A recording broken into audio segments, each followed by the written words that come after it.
My standard way of handling the paper is typically I will do English usage first, English usage and the verbal logic part first.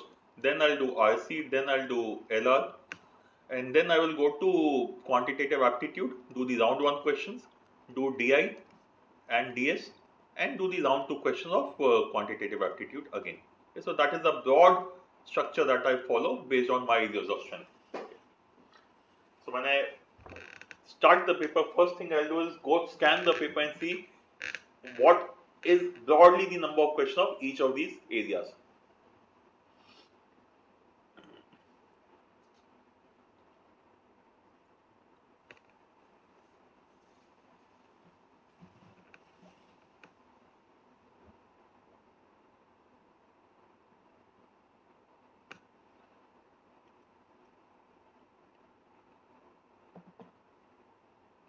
Okay, let's start the paper.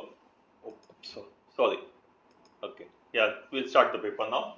So the first thing I'm doing is I'm taking the paper, scanning through the paper and seeing how many DI and question are there in quant. So one passage, one set. Then there are 4 questions of DS. So there are 4 questions of DS out here. 2 sets of DI. First they had 3 and 4, 4 and 4, 8 questions. Then third set of DI has huge amount of data, another 4 questions, so 12 questions. And last set 15 questions. So DI plus DS is 15 plus, if I remember correctly, 4. I think it is 19 questions of DI plus DS, which means quant is about 35, 30 is the 31 odd questions, which is in line with the pattern which we have seen so far. Let's say about 31 questions. Now let me go quickly to the VLR section, and here again I'll check out how many RC and how many LR questions are there. So 59 to 61, 3 questions of LR. There's LR one set out here. Then we have one RC passage, 2, and 1, 2, 3 questions from here. Then we have second set of LR, 4 questions, 3, 4, 7 questions of LR. Then another 5 questions of RC, so 9 questions of RC. And then we have another passage of RC, 4 questions, 9 and 4, 13 questions of RC. And 13 and another 3 questions, 16 questions of RC, 4 passages leading to 16 questions. And LR, the third set, is again 3 questions, so 7, 3, 10, 8 and 3, 11, 12 questions, sorry, 12 and 3, 15 questions, so about 15 questions here, which means this is about 19. Okay, so there's a broad overview, and typically I would want to spend something like 80 minutes out here and the balance time out here, which will be about slightly less than 90 minutes, just around 90 minutes. Okay. Now let me go quickly to VALR and start the questions from there, because that is what I'm most comfortable with. Okay. I'm sorry. Okay. So question number 51 is where I need to go. Let me see, is this the one? Yeah, question 51. So let's start. Question of usage. Select the correct answer in terms of grammar and usage. Okay, primarily encouraging children to learn by experience and experimenting. Parallelism, experiencing and experimenting should be the thing. However, in special cases where the child is particularly shy and introvert, the role of mentor becomes crucial in enabling again the child to feel comfortable, creative and confident while learning through games, activities and interactions. Again, enabling, learning, experimenting, all of them should be similar. So original choice A, experience and experimenting, has to be incorrect. Both of them have to be similar. Choice B, experiencing and experimenting. Choice C is again experience and experiment. They are similar, but when I'm looking at the end, it is learning. Okay, so what is child's role of mentor becomes crucial to enable, in enabling the child to, again out here. So in this also should be incorrect, because I want ing. Choice D, we encourage children to learn by experiencing and experimenting. However, in special cases where the child is particularly shy and introvert, the role of mentor becomes crucial to enable. Again, it should be enabling. What about B? Where the child is particularly shy, the role of mentor becomes crucial in enabling the child to feel comfortable. Correct answer should be choice B. D is incorrect because of enable. Okay, next question. Question 52. Question of para completion. At the time, the most popular career for a Greek of any ability was politics. Hence, the sophists largely concentrating on teaching rhetoric. The aims of the young politician when they trained, whom they trained, were not very sophisticated. These young politicians merely sought to persuade the multitude of whatever they wished, the multitude to believe. The search for truth was not a priority at all. Okay. Consequently, a sophist tend to provide a strong argument on any subject or position. This could be correct. Okay, so we'll just hold on with this because the search for truth was not a priority. Hence, I will give you a certain set of arguments which will work for you all the time. Choice B, they boasted of their ability to make the verse appear the better reason. Oh, incorrect. It is incorrect on account of continuity. Okay. Choice C, to attain these ends, mere quibbling and scoring of verbal points were employed. The search for truth was not a priority, and to achieve these ends, quibbling and scoring verbal points were employed. Uh, I am not sure. While it looks to be correct on account of continuity, but the search for truth. Oh, so no, I will say this is incorrect actually. Okay. This in which the multitude to believe and to achieve these ends. C actually should have come here. So this is incorrect. D, some like Gorgias asserted. Again, it's a new item has been introduced. The scope has been changed, but let's go through it. It is not necessarily knowledge. This is again the scope, both on account of scope as well as continuity. This would be incorrect. So the correct answer has to be choice A. Question 53. Looks like a question of critical reasoning. During the past 20 years, the audience for public radio has increased by 500%, and currently there are 30 million weekly public radio listeners. While many of us rely on public radio for unbiased and in-depth news, diverse music and cultural programming, there are still millions of people nationwide who have limited access to public radio programs. Okay.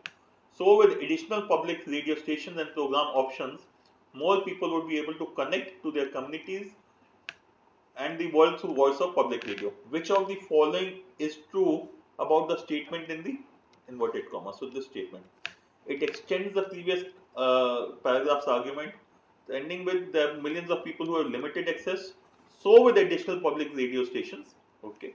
Extending maybe yes, it is similar. No, it is not similar. It could be extending. Choice C, it draws a conclusion from the previous paragraph. This appears to be better. It says who have limited access and hence, yeah, this is a more of a conclusion. So I will, between A and C, I will go for C. It strengthens the previous paragraph's argument. No, it is incorrect. The correct answer should be choice C. Okay. Question 54 is a question of grammar, which I'll mark only if I'm 100% sure. If I am not 100% sure, I'm going to leave the question unanswered.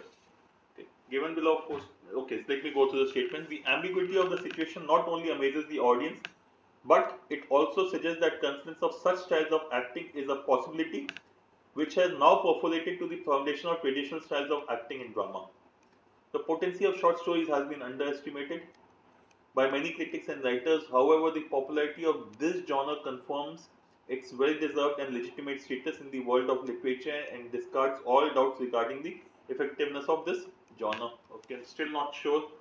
Either you compromise with the tragedy of the situation or maintain your calm and allow other members to step in and take control of this unfortunate event. Is there some ambiguity? I am not sure, but I will come back to it. Let me go to the next statement.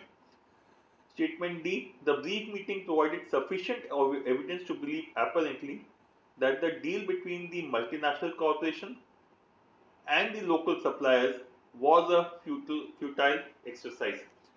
I am not very sure of this at this point of time, though it appears to me that statement D is incorrect, but let me just go through it again. Brief meeting provided sufficient evidence to believe apparently that the deal between the multinational corporation and the local suppliers was a futile exercise. No idea at all, so I leave the question unanswered.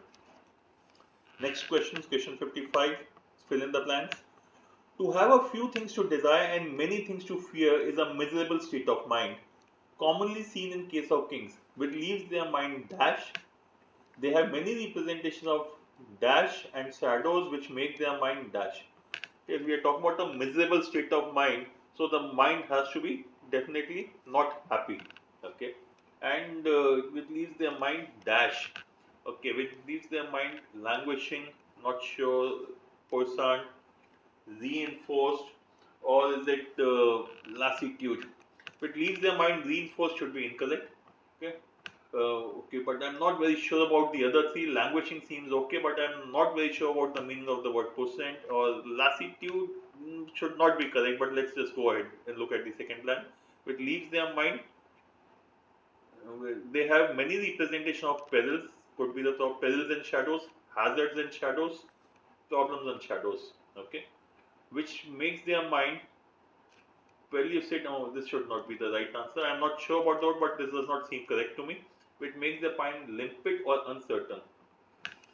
Not very sure, but I am inclined towards this one because peril is okay, uncertain I'm reasonably sure of, so I will go with A, but I'm taking a small chance because I'm not very sure about the meanings of a few words in this. Okay, so question 55 done. Let me go to the next question of, okay, it's another question of grammar.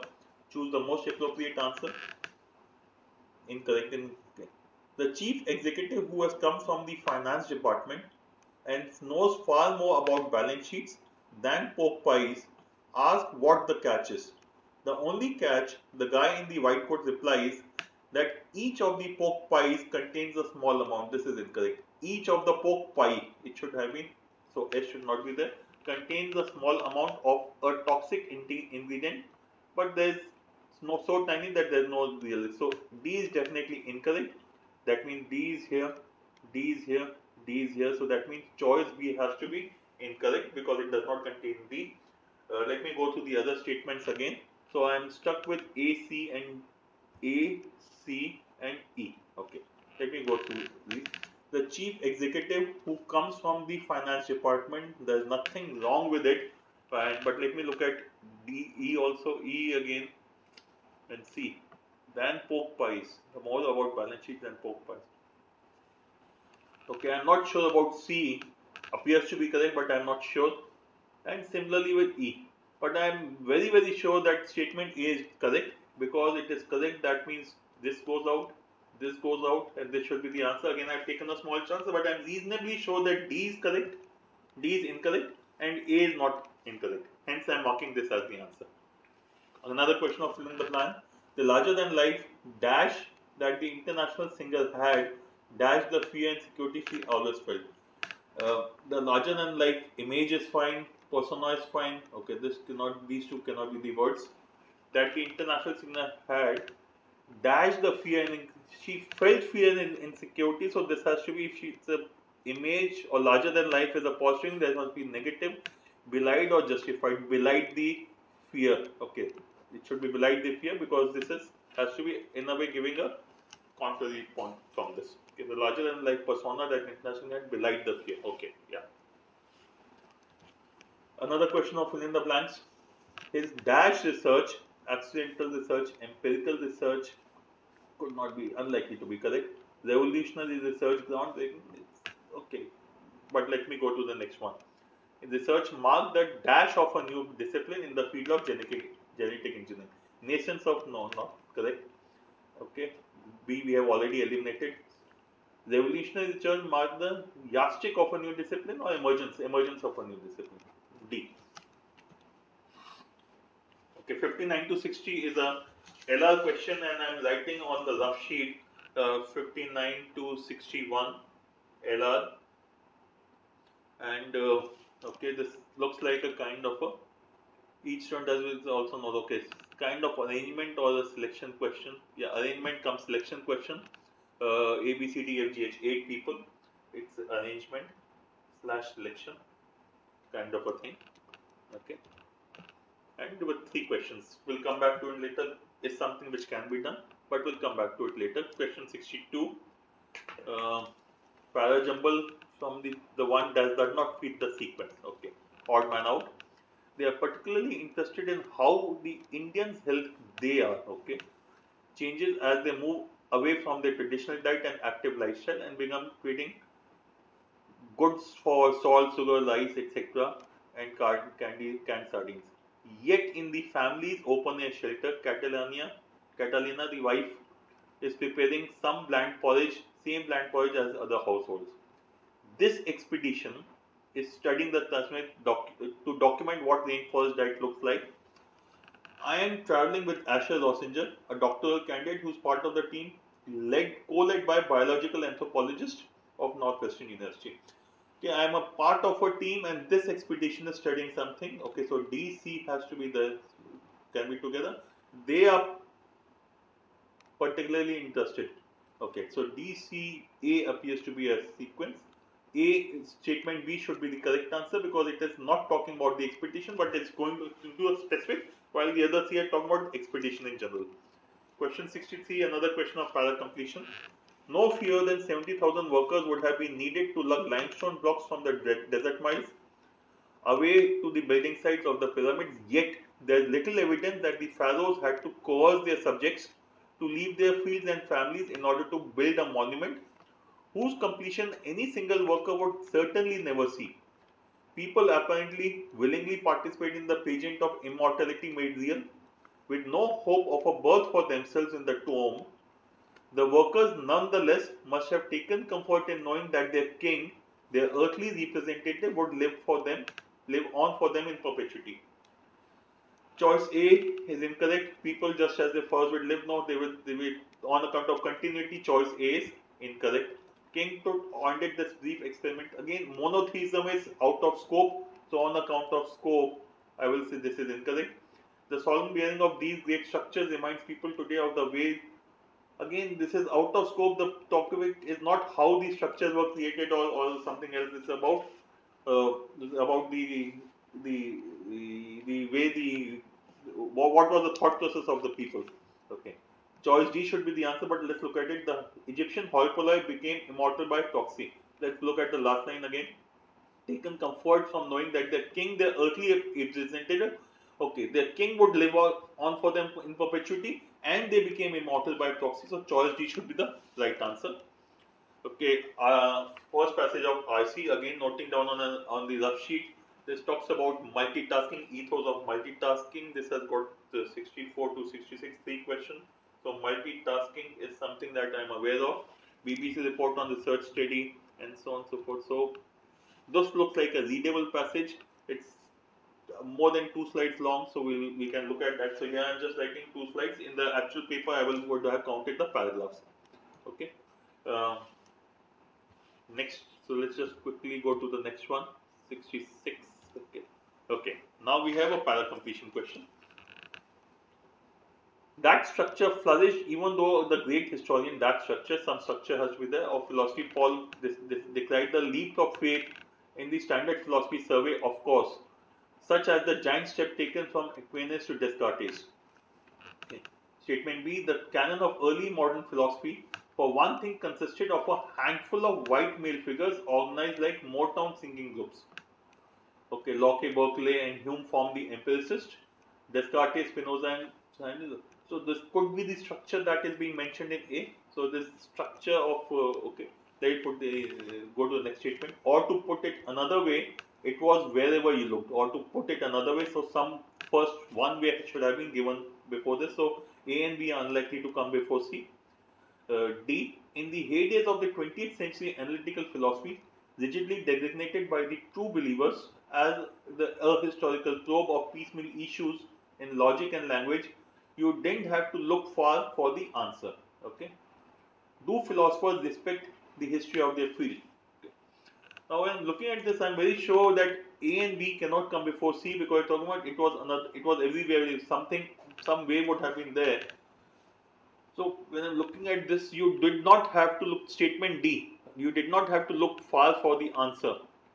Or to put it another way, it was everywhere you looked. You did not have to. So DC appears to be okay. What about E?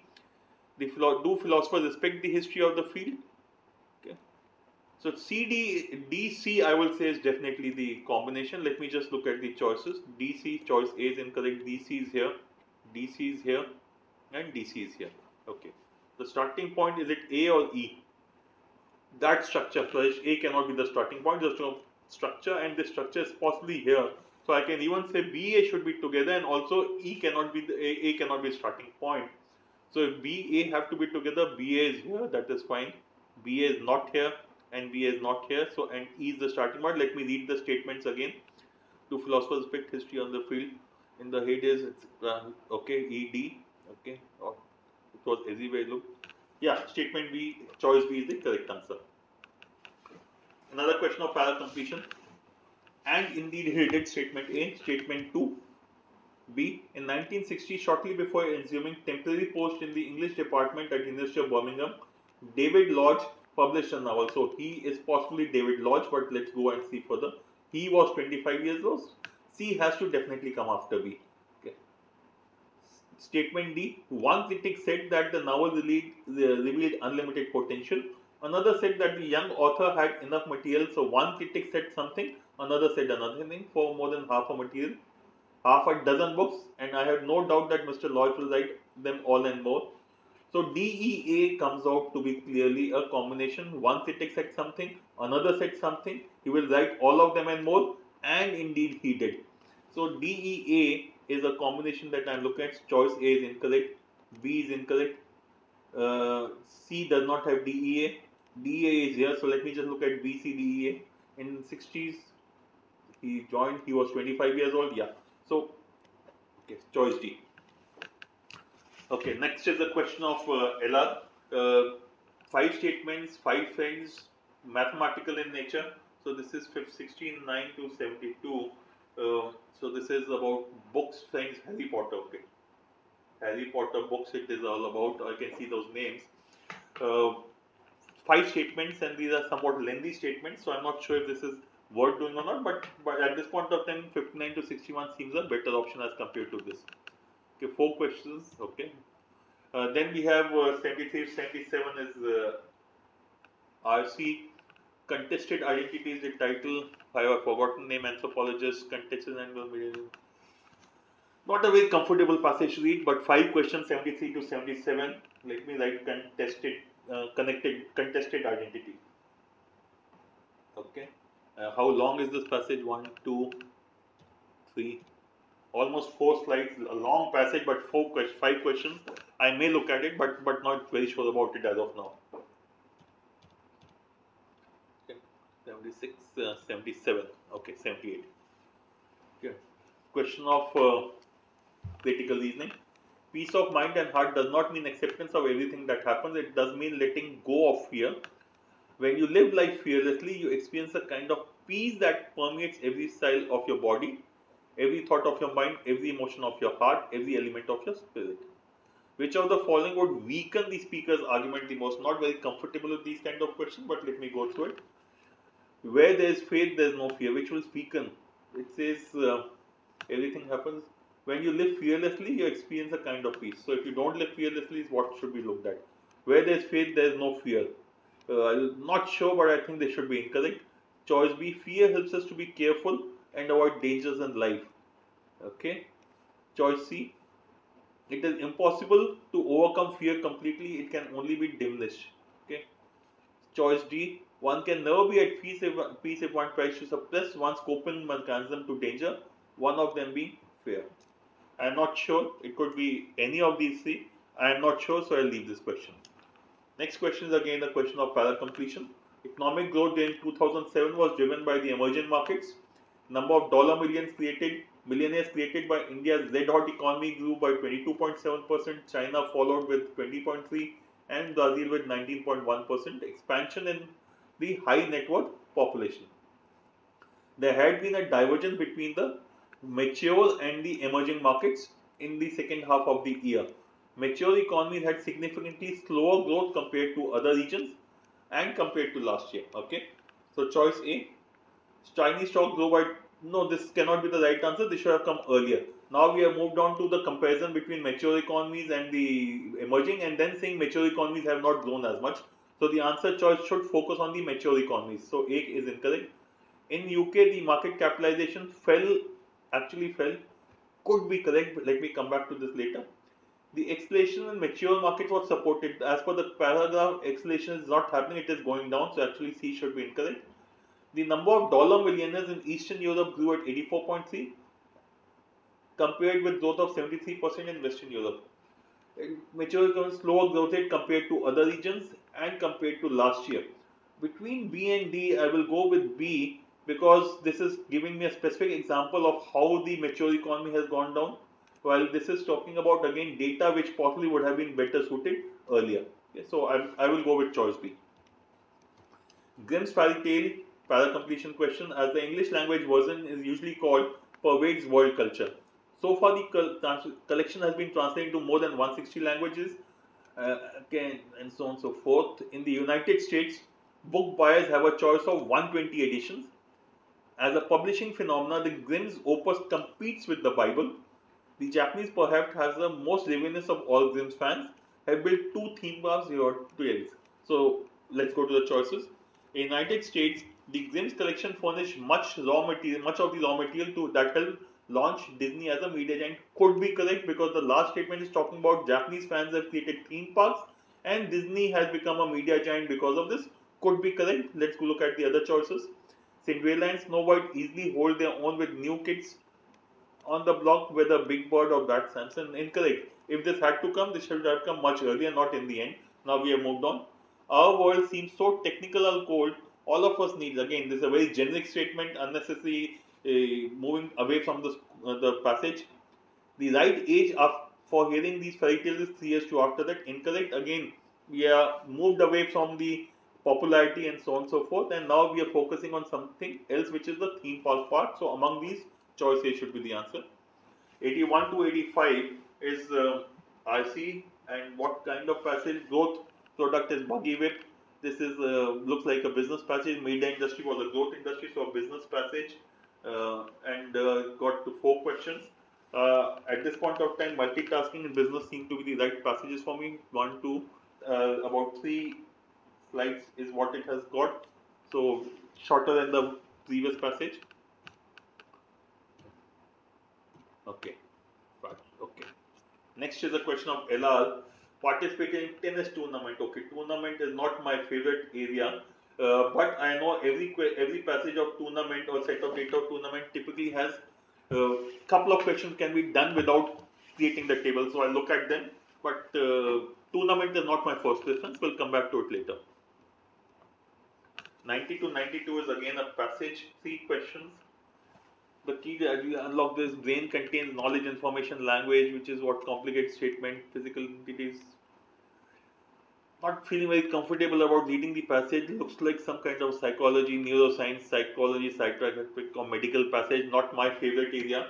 But in terms of the short passage, 2 slides, but not very comfortable with that topic. I'm just writing neuroscience and leaving it with these 3 questions. Okay. Okay. Let me come to the next one then. Usage of the word post. After Ruchi told one person a secret, it didn't take time. Quickly going to pillar and post. To go from pillar to post. You go from pillar to post. This should be the incorrect usage. But let me go through the other choices. When my cousin was a teenager, she played her drum set without ear protection, and she was deaf as a post is perfectly fine. The boss posted himself at the water cooler to catch up with the gossip is fine. I posted the document to him over a month ago. Yeah, B, C, D are right. A is definitely incorrect. It should be from pillar to post. Okay, die. The hedge died back in the winter but regenerated leaves in the spring. I am not sure whether it should be died back or died in the winter. I am not sure. After the speech framing reform in the education, the die is cast. The die is cast is a proper usage. I am okay with it. The play was meant to be funny, but the audience didn't exactly die laughing. This also I think is fine. I never want to retire. I would rather die in my boots. I'm not sure about this. So A and D, I'm not sure. I'll leave this question. Question 95. Para completion question. Oh, sorry, para jumble in which one does not fit the statement. Okay. Economy in US is moving towards a thought economy away from manufacturing or widget base. Okay. Because of what? Because of the economy moving from the towards a thought economy. That could be A, B could be connected, or having to find ways to engage employees and become more creative. Choice C. A Center for Creative Leadership report highlights a startling prediction that we will face equivalent of all milestones of the 20th century: World War, creation of automobiles, DNA, rise of internet in the single week of in a single week of 2021. Not really connected to the earlier two, but still talking about the creative leadership. But the creative leadership is not really connected. We are talking about thought economy. People have to become more creative. Okay, in the United States now we are being paid disproportionately more to think than we are being paid to manufacture and produce something. Okay, so A, B, and D are the three statements which will go together. I'm not sure about the sequence, but I think could be D, B could be the correct sequence, but I'm not sure. Okay, next question. Alternate summaries. Okay, so summaries. There are several schools that of thought on antique furniture restoration. Okay, the philosophies vary drastically, and their effect on value and lifespan of your piece is quite significant. Okay. Knowing your personality, knowing your financial situation, and your goals for your antiquing, understanding the fundamentals of aging wood and finishes and marketing, and understanding the options available is the key to success when dabbling in antique market. Okay. Choice A. The piece of furniture best suited for you can be chosen by going through the range of different woods and finishes available in the market. Okay. And by analyzing your needs. Okay. Your knowledge of various types of antiquing coupled with what your situation is helps you select the choicest contemporary furniture. Okay. Of the many schools of thought on antique furniture, that which suits you best depends on many schools of thought. We have talked about only one school of thought. Choice C could be has to be incorrect because this is talking about one. There are several schools of thought. They vary, but okay, we are not talking about specific school of thought. So this should be incorrect. D. If you are looking for antique furniture, you should choose by matching your specific needs with various options available in the market. Okay. Let me look at A and B also. I'm not sure between A, B, D, so I'll leave this question. 97 to 100 is the question again. LR. Four friends eating different foods. Okay, mathematical kind of a thing. Again, something which I can look at. I'm not comfortable with the tournament part, and the Harry Potter could be a little difficult, but the other two I would definitely want to do. And similarly, when I look at LR, I have clarity as to which one I want to do. I want to do multitasking and business passage before I do anything else. So let me go to the multitasking passage first.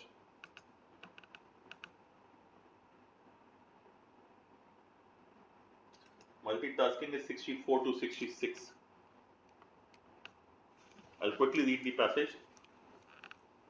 In recent times, the challenge for the ethos of multitasking have begun to emerge. Numerous studies have shown that sometimes fatal danger of using cell phones and other electronic devices while driving, for example, and several states have now made that particular form of multitasking illegal.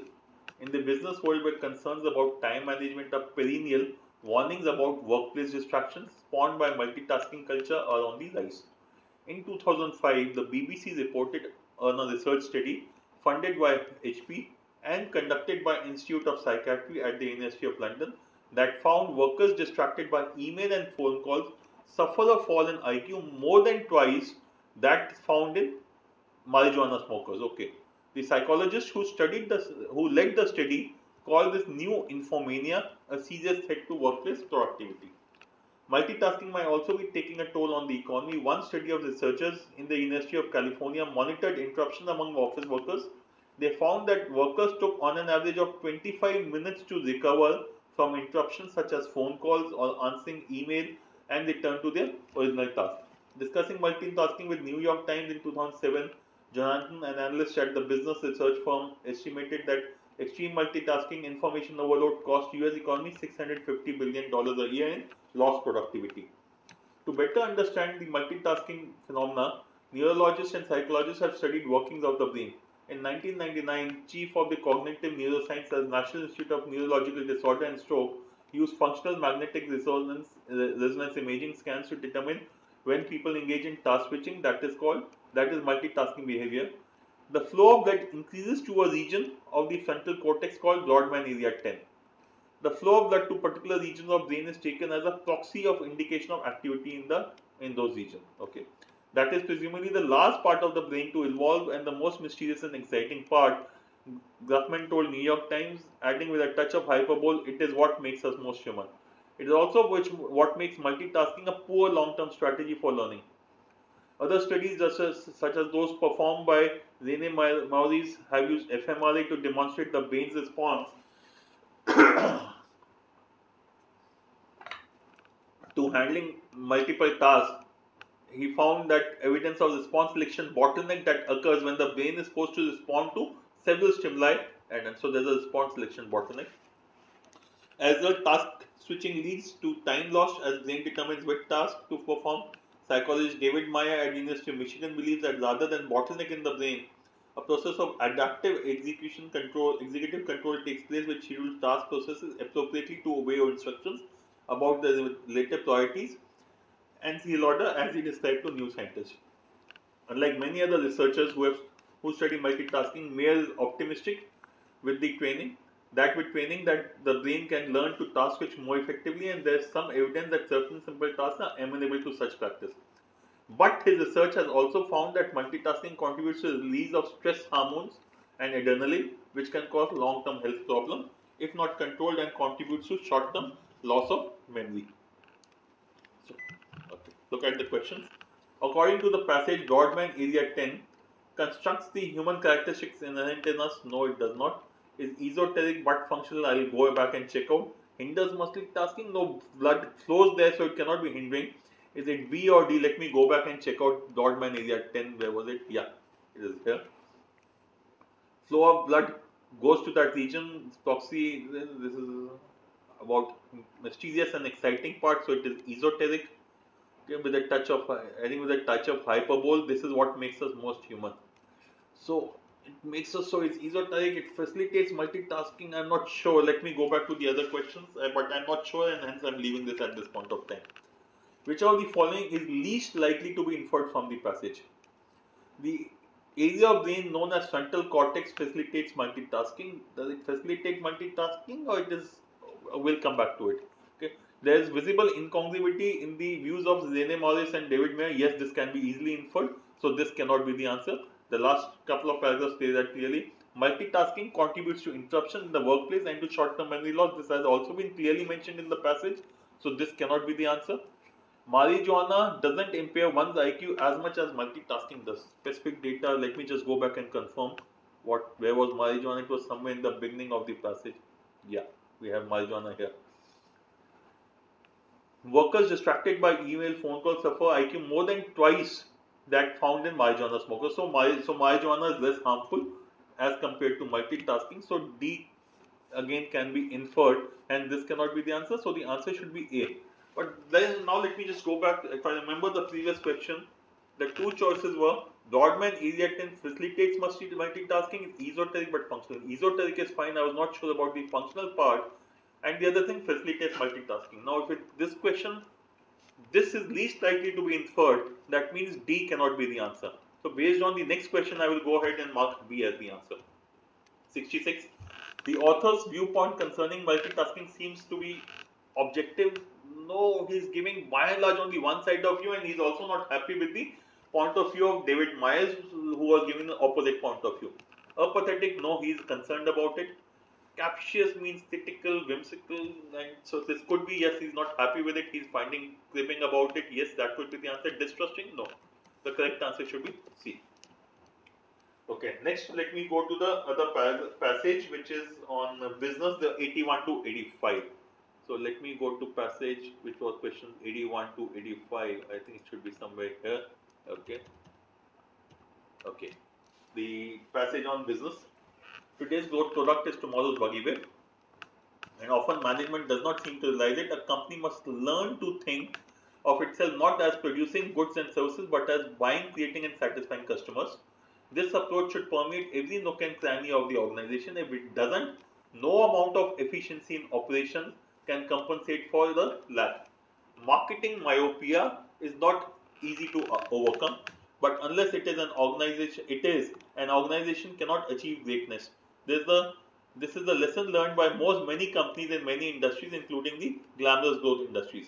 Every major industry was once a growth industry, but some of that are now riding a wave of growth enthusiasm very much in the shadow of decline. Others which season growth industries have actually stopped growing. In every case, the reason growth segment is slowed also because of the market is saturated It is because there has been a failure in management.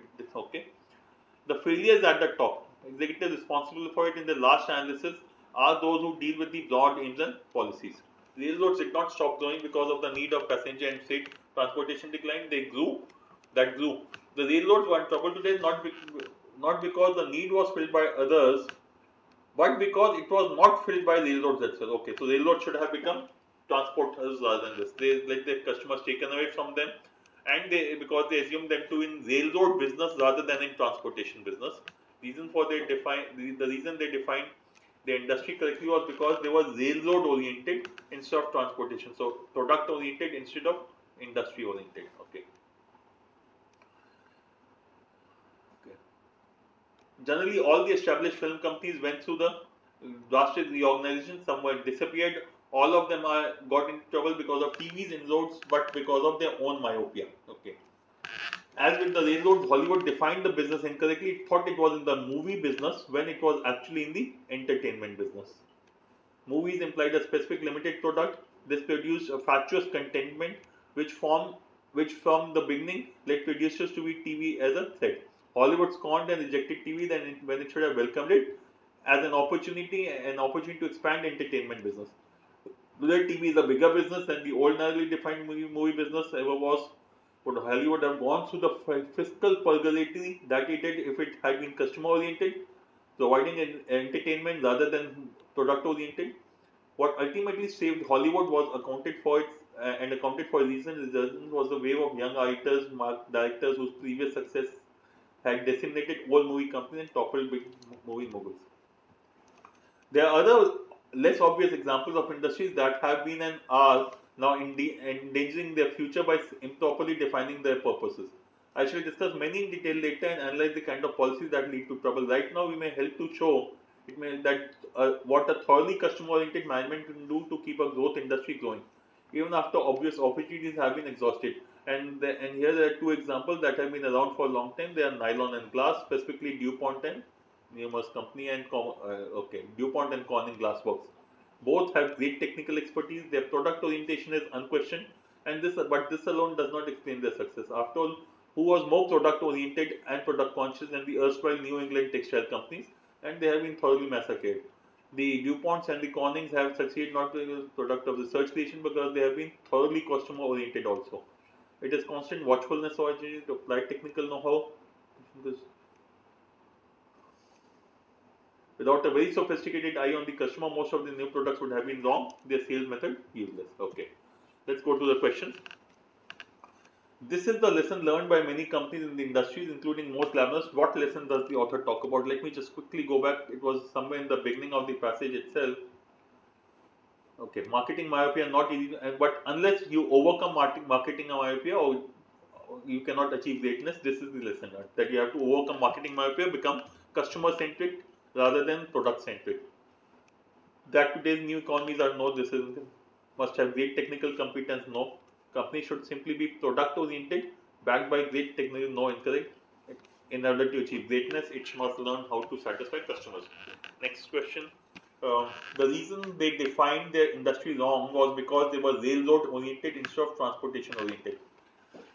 Choice A, Hollywood scorned and rejected TV. But what am I supposed to do? Okay. Study the following statement and draw another example from the passage that offers the same argument. Another example which gives the same argument. Hollywood scorned and rejected TV when it should have welcomed it. They were railroad oriented. Okay, an opportunity to expand the entertainment business. Okay, could be correct. DuPont and Corning have succeeded not primarily because of their product or research orientation, because they have been thoroughly customer oriented also. This is incorrect. We are looking at the other side, that why the failure happened. So DuPont Corning cannot be the answer. Today TV is bigger business. This again is incorrect. TV is bigger business is a statement of fact. It is not giving us a comparison with the earlier situation. So A at this point of seems to be the best answer.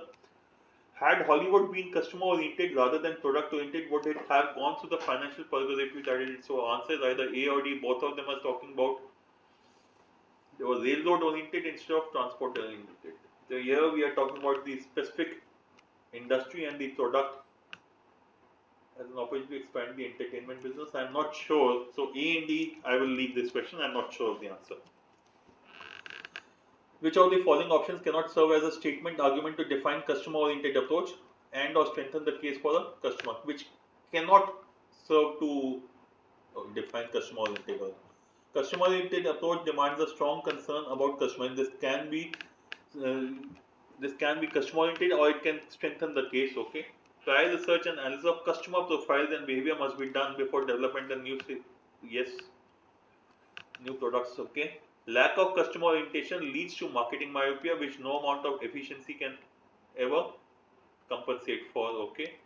A company not only thinks of itself buying and creating satisfying customers, but is eventually going to share the fate.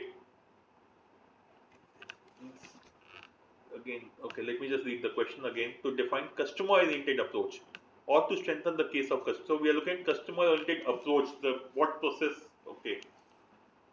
Okay. Okay. So ABC. So by that logic, D should be out because they are giving me three different ways to become customer-oriented. While this is saying this was not customer-oriented. So okay, the rhetoric today's growth industry is tomorrow's growth product is tomorrow's buggy whip is substantiated and illustrated by an example of which of the following industry. Okay, it cannot be DuPont, cannot be the answer. DuPont calling they are the opposite. They are not. They have not followed this growth product to buggy whip. They have been successful. So okay. Railroad is fine. Hollywood and New England textiles. These are all three of them follow that rule. So railroad, TV, railroad, Hollywood, TV cannot be the answer here. DuPont's Cornings cannot be the answer. So out here, actually even TV cannot be the answer. Okay, 84. Okay, there's one more question in this. Okay, what does the word fatuous contentment as used in the fourth paragraph connote? I have a think it should be state of zero, not something that is happening again. No state of delirium, sense of false satisfaction, sense of deep contentment. Let me just go back to the paragraph passage and read it again. Fatuous contentment was with respect to Hollywood, if I remember correctly. Yes, it is here. Okay, let me just read it. Hollywood defined business. This produced a fatuous contentment, which from the beginning led producers to view TV as a threat. Fatuous contentment, they're satisfied, they're still satisfied. What are the choices? So A in any case is correct. Delirium, no. Satisfied as deep contentment seems very, both of them are saying the degree is higher here. I don't think D can be the answer. Deep contentment is taking it to the extreme. A false sense of satisfaction is something which makes sense to me. Okay. So two passages done, which means I have done the remaining two passages. I'll come back, but let me go to the LR questions first. And in the LR, let me go to which one? The section Harry Potter tournament and this thing. Okay, let me look at the last set first. Oh, that last set had data. Let me still go to the last set first. Okay.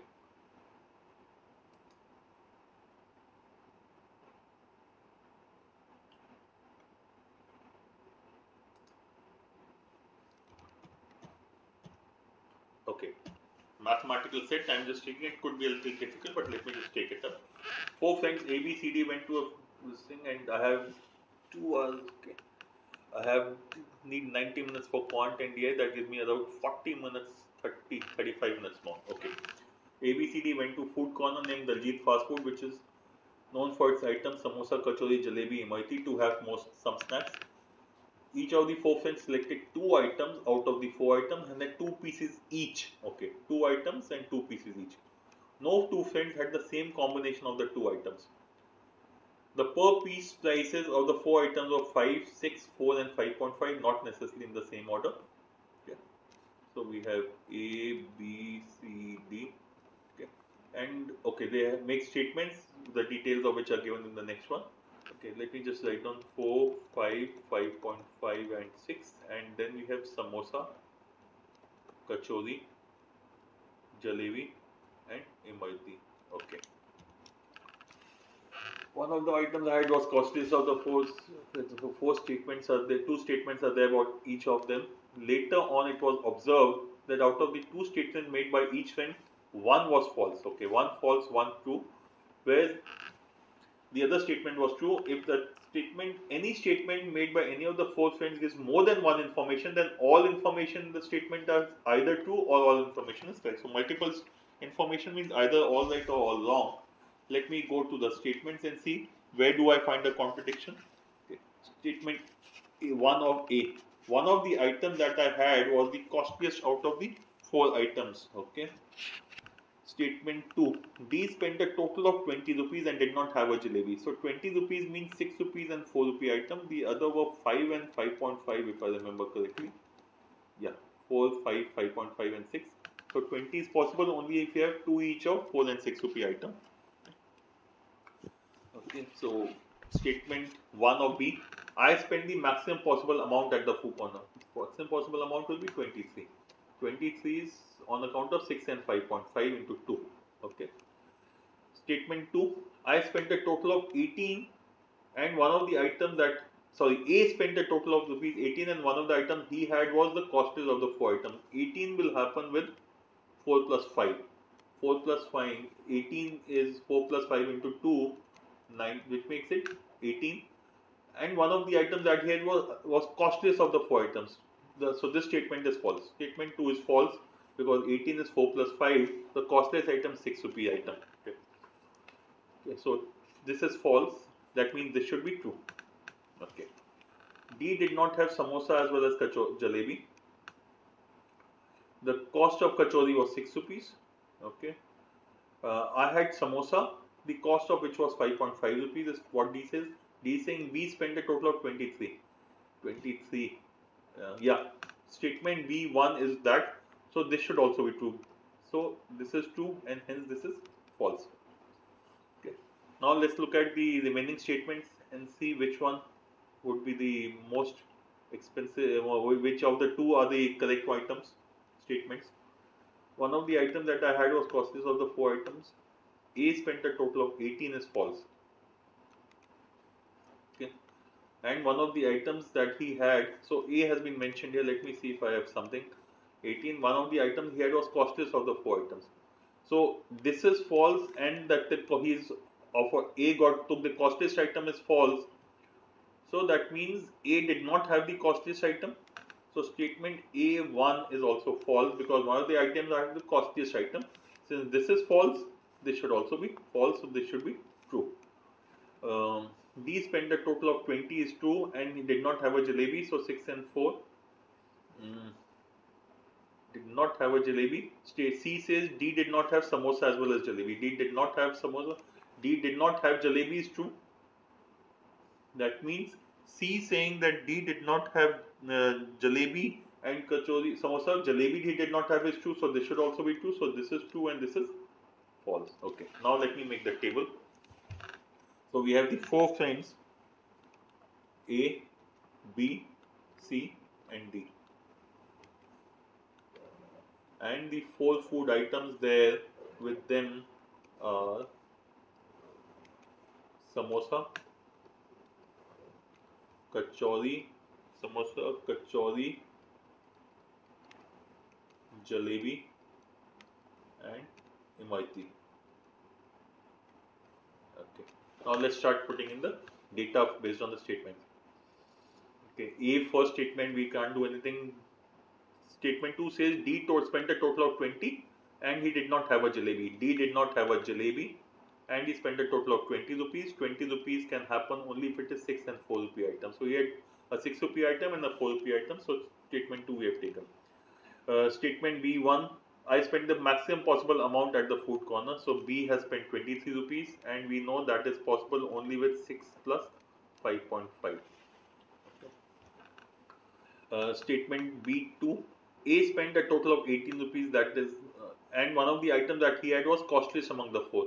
So A did not have a 6 rupee item. So 6 rupee item was not taken by A. Okay. That's why. And A spent a total of 18 and A did not spend 18 also. Total amount of 18 also is incorrect for A. Okay, so this is also statement 1 C says D did not have samosa as well as jalebi and this is true. D did not have samosa as well, so it did not have this. So these two have to be correct and these two have to be 6 rupee or 4 rupee items. So one of them is 6 rupees, one of them is 4 rupees and 5.5 for the remaining two. The statement 2 says cost of kachori was 6 rupees. Cost of kachori was, sorry, was 6 rupees. This is false. If this is false, that means kachori should be 4 rupees and imrati should be 6 rupees. That means A did not have imrati also. Okay. Statement D1, I had a samosa, the cost of which was 5.5. So D says I had a, okay, that is already taken care. And D, and this means samosa is not 5.5. So samosa is not 5.5. That means samosa should be 5 rupees and jalebi should be 5.5 rupees. Now B took 6 and 5.5. That means he's taken imrati and jalebi. That means he's not taken these two items. Okay. So this is taken. B spent a total of this. Let me, okay. Statement A1, I had to cost this item, we have all done. So this is the table we have created. Let's go to the question and the choices. All the questions together. Any data? No, each question is independent. Data from one will not help me. So let me go to the question. A spent a total of 21. Which of the following items he had at the food corner? A had 21. Okay. A had 21. 21 is possible only with 5 and 5.5 is 10.5 into 2 is 21. So 5 and 5.5 is samosa and jalebi. Samosa and jalebi. Yeah, choice B. 21. How many friends out of the 4 had imrati at the food corner? Let us look at this. These two had imrati at the food corner. For the other two, this he did not have. So it is 2. Or what about C? Okay. So C could have imrati and samosa also, so that is possible. So it could be either BD or BCD, so it could be either 2 or 3, and hence the answer should be cannot be determined. 99. If the total amount spent by C was more than D, then what items? Then the items consumed by C were spent by C was more than D. Okay, by C was more than D. C, that means is greater than 20, but less than 23, because B is 1. So less than 23. Between 20 and 23 is what we need to look at. In how many ways can we get 20 and 23? Between more than 20. Okay, so he could have, we have to look for C. C should have between 20 and 23. So he could have imrati, which is 6. He could not have 5.5 because no two people can have the same combination. He could have 6 and 4. 10 into 2, 20. No, this is not possible. He could have 6 and samosa, 6 and 5. So 6 plus 5, 11. He could have 11 into 2 is 22. He could also have these two combinations are possible, yes, which is 5.5. No, this will be less than 20, so this is not possible. So what about this and this? Yeah. So 5.5 plus 5, 10.5, 21. So 5 and 5.5. So he could have, except for the 4, except kachori, he can have all the other 3, which means the combinations will be, he could have imrati with samosa. Go to the samosa imrati, he can have 1. And the other one was 5 and 5.5, which is samosa and jalebi. So samosa and jalebi. So either A or C. Okay. Total amount spent by the food friends could not be more than. Already we have 2 people who have spent. This is 20 rupees. This is 23 rupees. So the maximum amount, if we are looking at, we'll need to look at one person taking 5.5 and 5, and the other taking 5.5 and 4. Okay, so 5.5 and 5 is 10.5 into 2, 21, and this is 5.5 and 4, 9.5 into 2. Is this possible? No. So it's kind of jalebi imrati also, no? 6 and 5.5 is not possible. 6 and 4, 6 and 5, 6 and 5, 11. 11 into 2, 22. So 21, 22, 20, 23. So which is 20.21.5 average into 4, 86. So 86 should be the answer. Okay, now let me go to the one. I have done one set of this thing. Now let me go to the selection wala, but that is only, let me do the tournament one. Let me see the couple of questions which are possible from the tournament one, which is 86 to 89, because typically questions of sets of tournament will have a few questions can be solved comfortably. Okay. Yeah. 8 players A, B, C, D, E, F, G, H participated in tennis tournament. Each player played exactly one match against each other. Each of the 7 players. No match ended in a draw or tie. Exactly 5 of the 8 players won exactly 5 matches. It is also known that 5 of the 8 players won 5 matches. Okay, G lost his match against this. F lost his match against this. One player lost exactly 6 matches. G won his match against H and lost against both C and D. Okay. So we have this data. Let me look at the question. Find the total number of matches played in the tournament. This can be solved. How many players won exactly one tournament? I may be able to solve how many. Okay, A. Okay, I can definitely solve 86, but let me look at if I can do the other three also. So out here we have. It says exactly 5 out of the 8 players won. The first question was how many matches? 8 players. So the number of matches is going to be 8C2. 8C2 is 8 into 7 upon 256 by 2, 28. So, how many players won exactly one match each? Now, 5 players won 5 matches, so that makes it a total of 25. Okay. One player lost exactly 6 matches. So, one player won, he's lost 6 matches, so he's won 2. So, that makes it 27. 2. So, that makes it a total of 27 out here. That means only one more match is left. That means 6 players gone. That means one player has won one match, which makes it 1, and one player has won 0. So that this becomes equal to 28.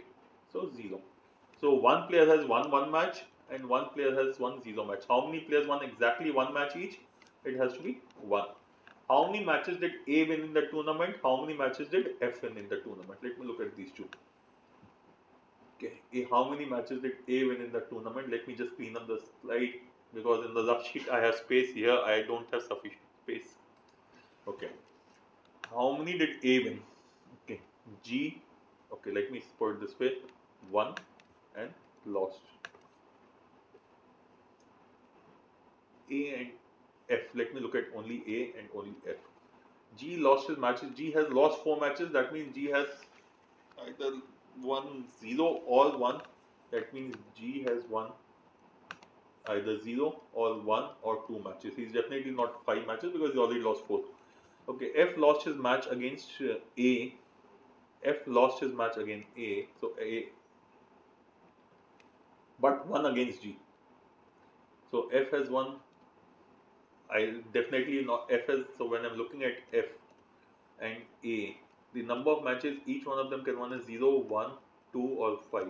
0, 1, 2 or 5. So both of them have won one match each. So this is ruled out. Okay. F lost his match against this one. Okay. Only one player. G won his match against H. A lost his matches against both C and D. He lost against C and D. So he's lost 2 matches, and G has definitely G's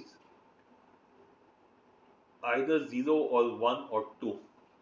G lost out here. Actually, G has lost these 4 matches: B, C, D, E, and won 5 matches. So G has won actually, 5. That means 0, 1 or 2. G has won his match against this thing, so it is 0. He lost his match against both C and D. I'm not sure I'll leave this thing. I think 2 questions are good enough. Let me go to another set. Let me go to the first set, which was the selection set. See questions 59 to 61 or 69 to 72. I'm checking out on my rough sheet. Let me just have a quick look at both and then decide which one to go for.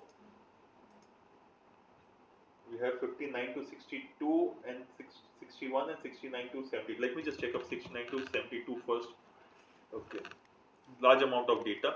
Could be time consuming. The attraction is 4 question and mathematical in nature, which I'm comfortable with. But let me look at the others first. So I think I'll go with the other one, 59 to 61, because what I remember about this set is that it was simple data and more of a arrangement kind of question. 8 stones A, B, C, D, E, F, G, H have been assigned the task of spreading health awareness in 3 villages: rotten, smudged and tarnished. Each stone has to visit exactly one of these 3 villages, and each village has to be visited by at least 2 stones. It is also known that, okay, if Fatima visits this, then this happens. Gauri and Hemlata are to visit the same. Avni is to visit Lawton, then B and E will also visit Lawton. And Chalu not to visit Lawton. Okay. Okay, we have condition. Let me see, are the questions connected or they are independent? If they are independent, then it becomes easier. But and I don't, which means more of a selection question than an arrangement question. A and F are to visit the same village, which are the fun. If only G and H are to visit, these are independent questions. These are independent questions, so there's not a selection. There's more like a, to me, a eligibility criteria kind of question. So let us just put the data in place first of all. 8 students A, B, C, D, E, F. F is to visit merged. Okay. So statement 1 says if F is to visit merged, then B will also visit sub. F going to SMIR implies B also. Okay. Statement 2, Gauri and Hemlata are to visit the same village. Gauri plus Hemlata will go together wherever they go. If Avni to visit to Lawton, then B and E will also visit. Avni is, sorry, A. A to Lawton implies B plus E also. Okay, so B is stuck with Fatima as well as Avni. Okay, B plus E also. Chalu not to visit Lawton. Chalu not equal to Lawton. Okay. David and Fatima cannot visit the same village. Okay, David and Fatima have to be separate. So D and F. D and F have to be different. Okay, let's look at the questions now. A and F visit the same village and Bindu and Gauri are visited to Lawton. Then which of the following can be true? Okay. A and F visit the same village and B and G are to visit Lawton. Which of the following can be true? Okay, let me just make a table here somewhere and we'll start doing it. So we have the 3 villages are Lawton. Then we have what were the 3 villages? Merged and tarnished, SMIR and TAR. Okay. The question says A and F visit the same village, B and G will visit Lawton. B and G are to visit Lawton. So B and G have to visit Lawton. Okay. B and G have to visit Lawton. A and F have to visit the same village. A and F have to be same village. So that means A and F could be either here or here. Okay. F visit merged. Okay. So A cannot go to Lawton because if A had gone to Lawton, then B. Okay. No, but there are 8 people out here. So 2 people have gone here, and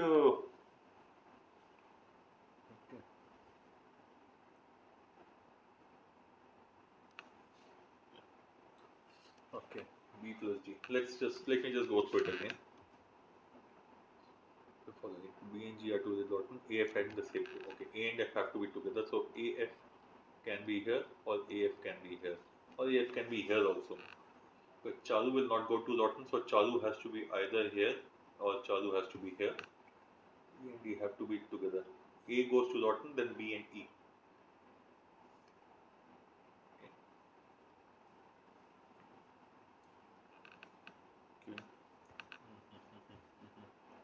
D and F have to be different.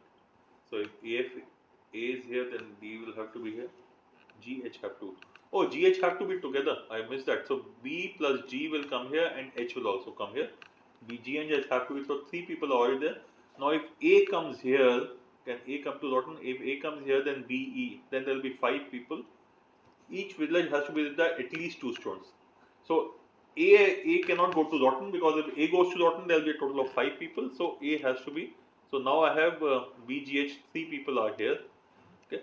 So AF can be either here or here. Okay. Okay.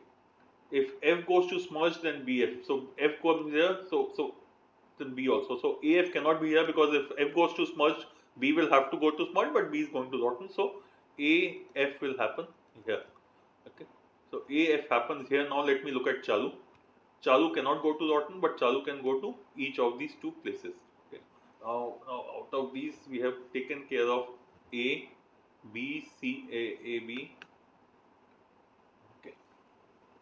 David and Fatima.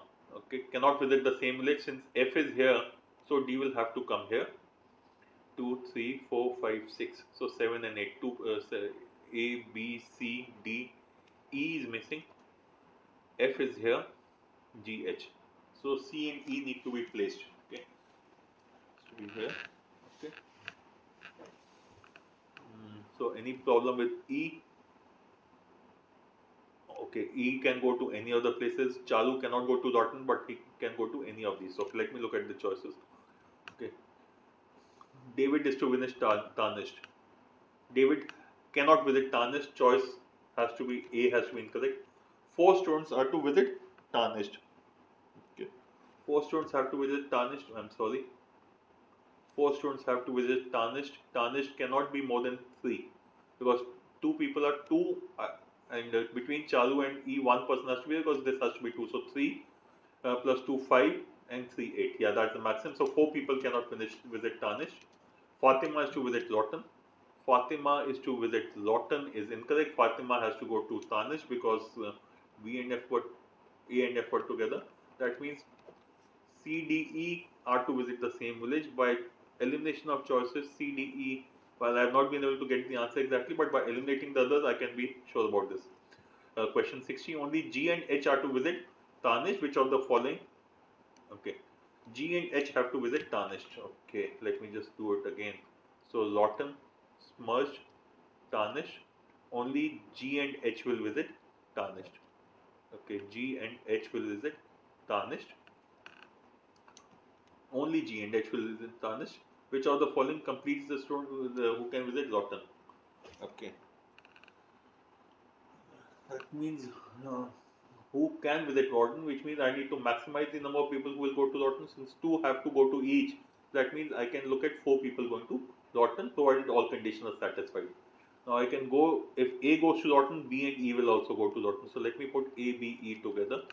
A, B, E can go to Lawton together. Okay. F cannot go to Smudged because if F goes to Smudged, then B will also go to Smudged. So F should be here again. Okay. So how many people? A, B. What is missing is C, D, E, F, G, H. So C, D, any condition. C cannot go to Lawton, so C has to in any case come here. Nothing with D. So A, B, E, F can go to Lawton. A, B, E, F. A, B, E, F is here. Question 60, the answer should be. Okay. It is A, B, D, F. I'm sorry. It should be. Okay, but A, B, E, F. So that means there can be a case when Devi can also go because A, B, E, F, all 4 of them have to be there. D cannot. Let me just check up. Can D go to Lawton? What was condition was there? G and H are to visit Tarnished. Okay. Now C, D. D, C, D and F have to go to different. So D and F have to go to different. But how can D come here? Okay.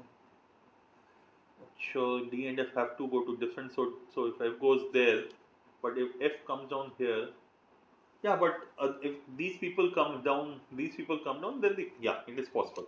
Okay. So that means A, B, D, F, all of them can be there. 4 stones are to finish Tarnished village. Out of it, 2 are Bindu and Devi. So Lawton, Smudged, and Tarnished.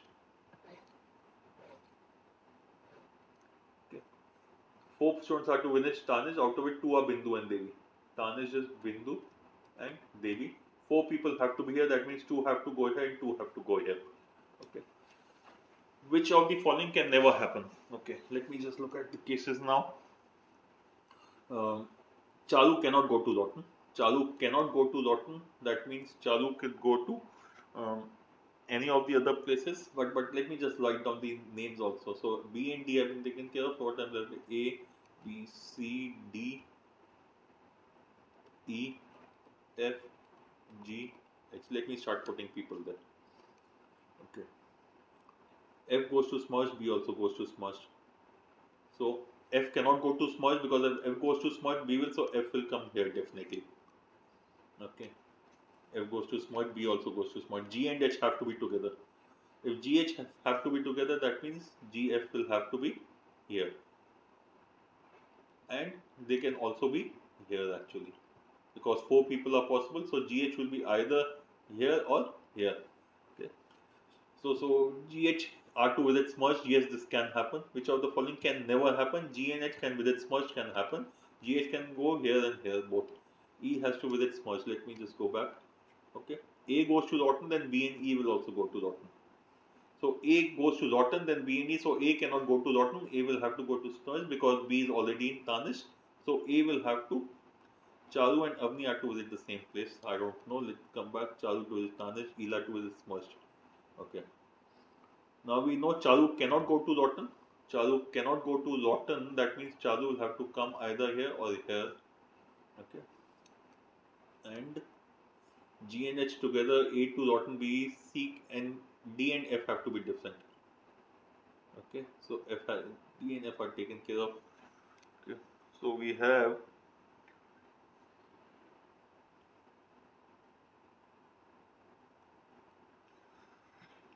F has to be there. Okay. Who can be the other person?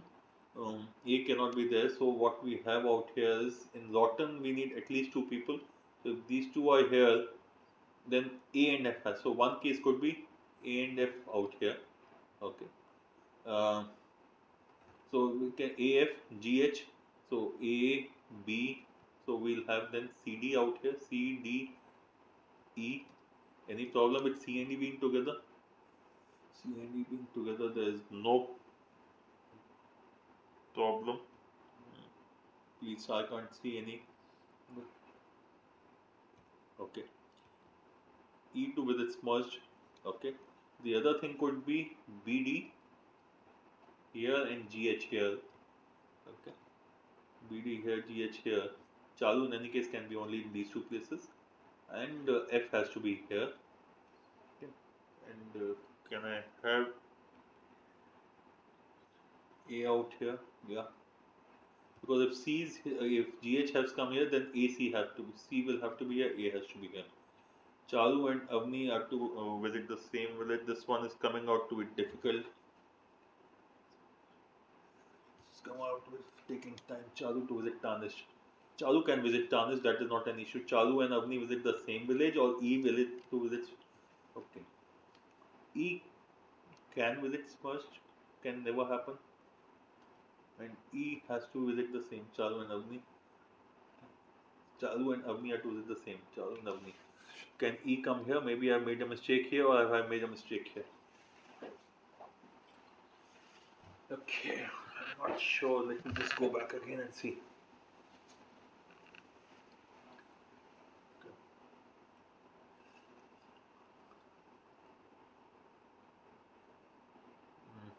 I'll just erase the entire thing.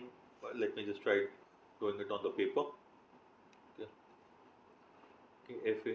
The issue is Chalu and Avni together or Ela smudged. Can Ela go to smudged? Oh, Ela cannot go to smudged. How stupid of me. E is here. E cannot come here. In the second case, BDGH. Well done. E can go to smudge, but if E goes here, then E will have to be here. But can A, F be here and E, C be E and C?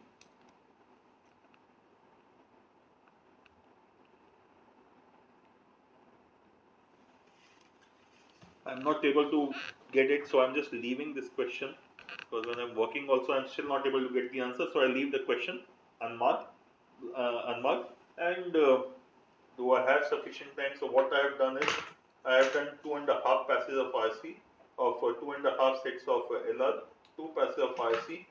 The 2 passages of RC which are left, let me quickly see if there's some specific question which I can solve. 73 to 77 and 90 to 92. I'm sorry, 70.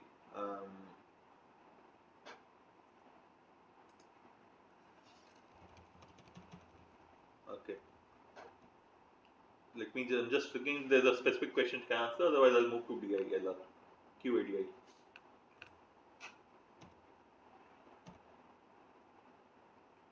Again, I'll have to, in each of these 4 questions, I'll need to read the passage completely to be able to do anything. Questions 90 to 92, let me look at those. If there's a specific question, I will answer it. Otherwise, I'll go back to QADI. So following can be attributed to brain except as per the passage in user science is true. Congested. This question can fall below. Which some people may think to be a subject that is pedestrian, material, complicated, and even faintly disgusting. What does the word pedestrian mean in the given test? Which some people may think is a subject that is pedestrian, commonplace. Okay, foot slogger, no. Dull, yes. Related to walking pedestals, indolent, no. Correct answer D. Okay, great. I have done one extra question, Ella. Now let me go to QA. I have a little more than 90 minutes for it, which is good for me.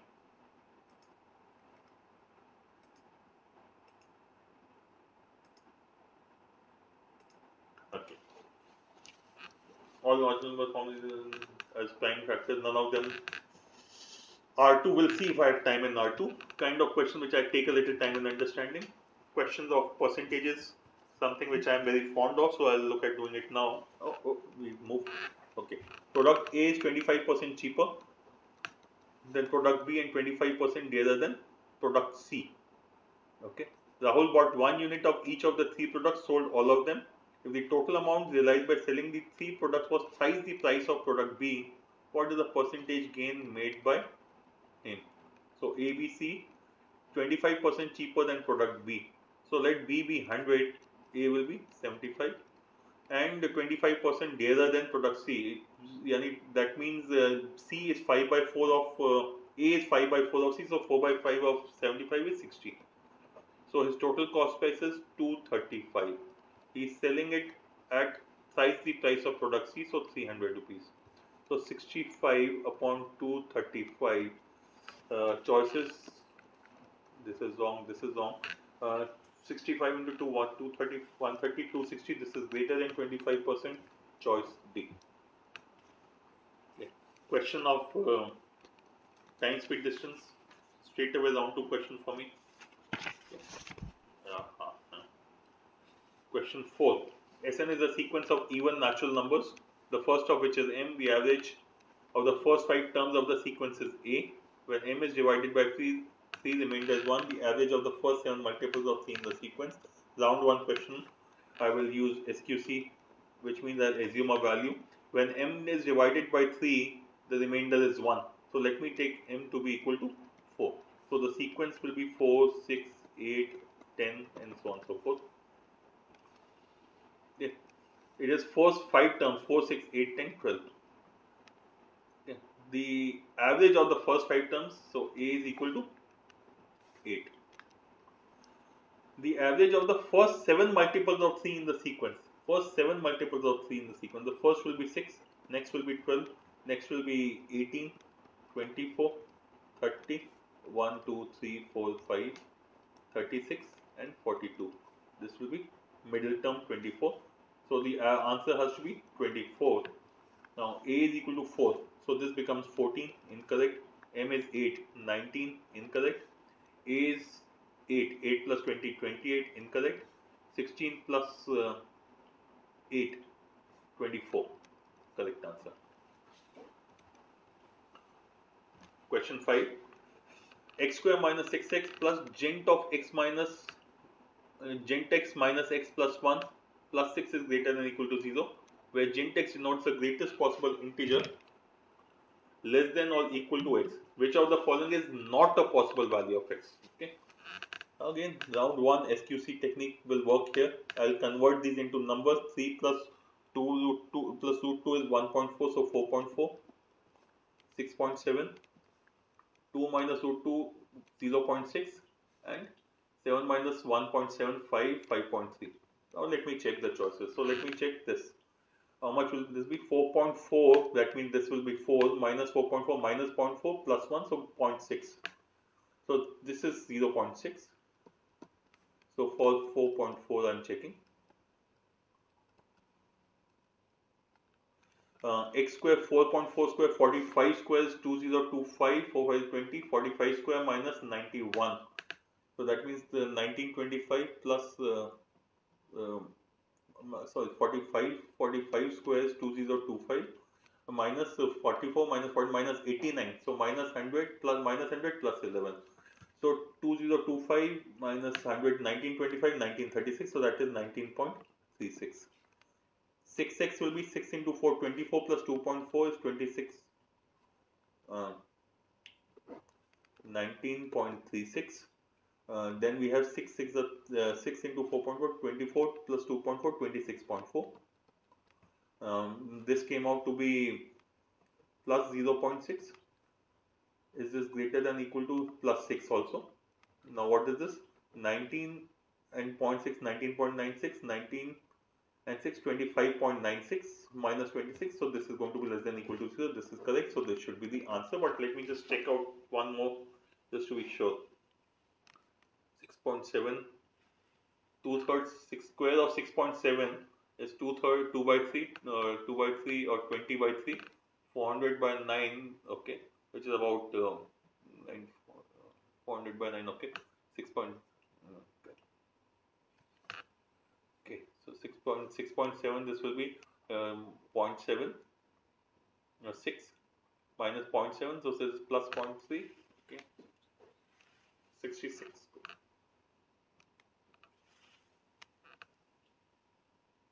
Right, okay, so this is incorrect. Quickly, I don't think yeah, this should be correct. Let me just leave this. Okay. This is a round one question again. This entire summation has to be 0. What is the value of x? Okay, if this is the value of x, that means this entire thing has to be minus 1. If this has to be minus 1, that means the denominator should be minus, okay, this entire thing has to be minus 1, that means the denominator will be minus 1. Denominator is minus 1, that means this has to be minus 2. 1 plus minus 2 is minus 1, this should be minus 2. So this one is minus 2. If this is minus 2, that means the denominator should be minus 1 by 2, and this entire thing should be minus 1 by minus 1 by 2. So minus 3 by 2. So minus 1 by 2, which will be minus 3 by 2. Okay. Or this must be minus 2 by 3, and this must be minus 2 by 3. This must be minus 2 by 3. So this should be minus 1. So this should be minus 1 minus by 3. So minus 1 minus 2 by 3, which is equal to minus 5 by 3. So this is minus 5 by 3. This is minus 5 by 3. This will be minus 3 by 5. Minus 3 by 5. So this should be minus 1 minus 3 by 5, which is minus 8 by 5. Minus 8 by 5. This is minus 5 by 8. Minus 5 by 8 minus 1. So minus 8 by 5. Sorry. Minus 5 by 8 minus 1 minus 13 by 5. Choice D is the correct answer. Okay, LR, now again I am noting it on my rough sheet. Huge amount of data, but percentages are easy percentages, hence it is possible. Only 2 people can be considered. Question 7 to 10, question of percentages, table of percentages, and easy numbers, so calculation should not be difficult. Question 11, we'll come back and look at it in round 2. What is the remainder when 7 divided? Let me just check out. 7 divided by 9 gives me a remainder equal to 7. 7 square is 49. 49 by divided by 9. Now dividing by 9, 49 means a digit sum of 13. 13 means 4. That means the remainder should be 4. Remainder is 4. 7 square equal to 49. Okay. So when you divide 10 by 9, the remainder will be 1, which is nothing but the digit sum. So 749, 7 cube is 343. This will mean a remainder of 3, 3, 6, 4, 10, 1. 7 to power 4 is 2, 4, 0, 1. 4 to 6 and 1. 7, 7 square 49, 9, 4, 13. Let me just be sure. 3, 6, 7 cube is 343. Yeah. Okay, 4 to 6 and 1, 7.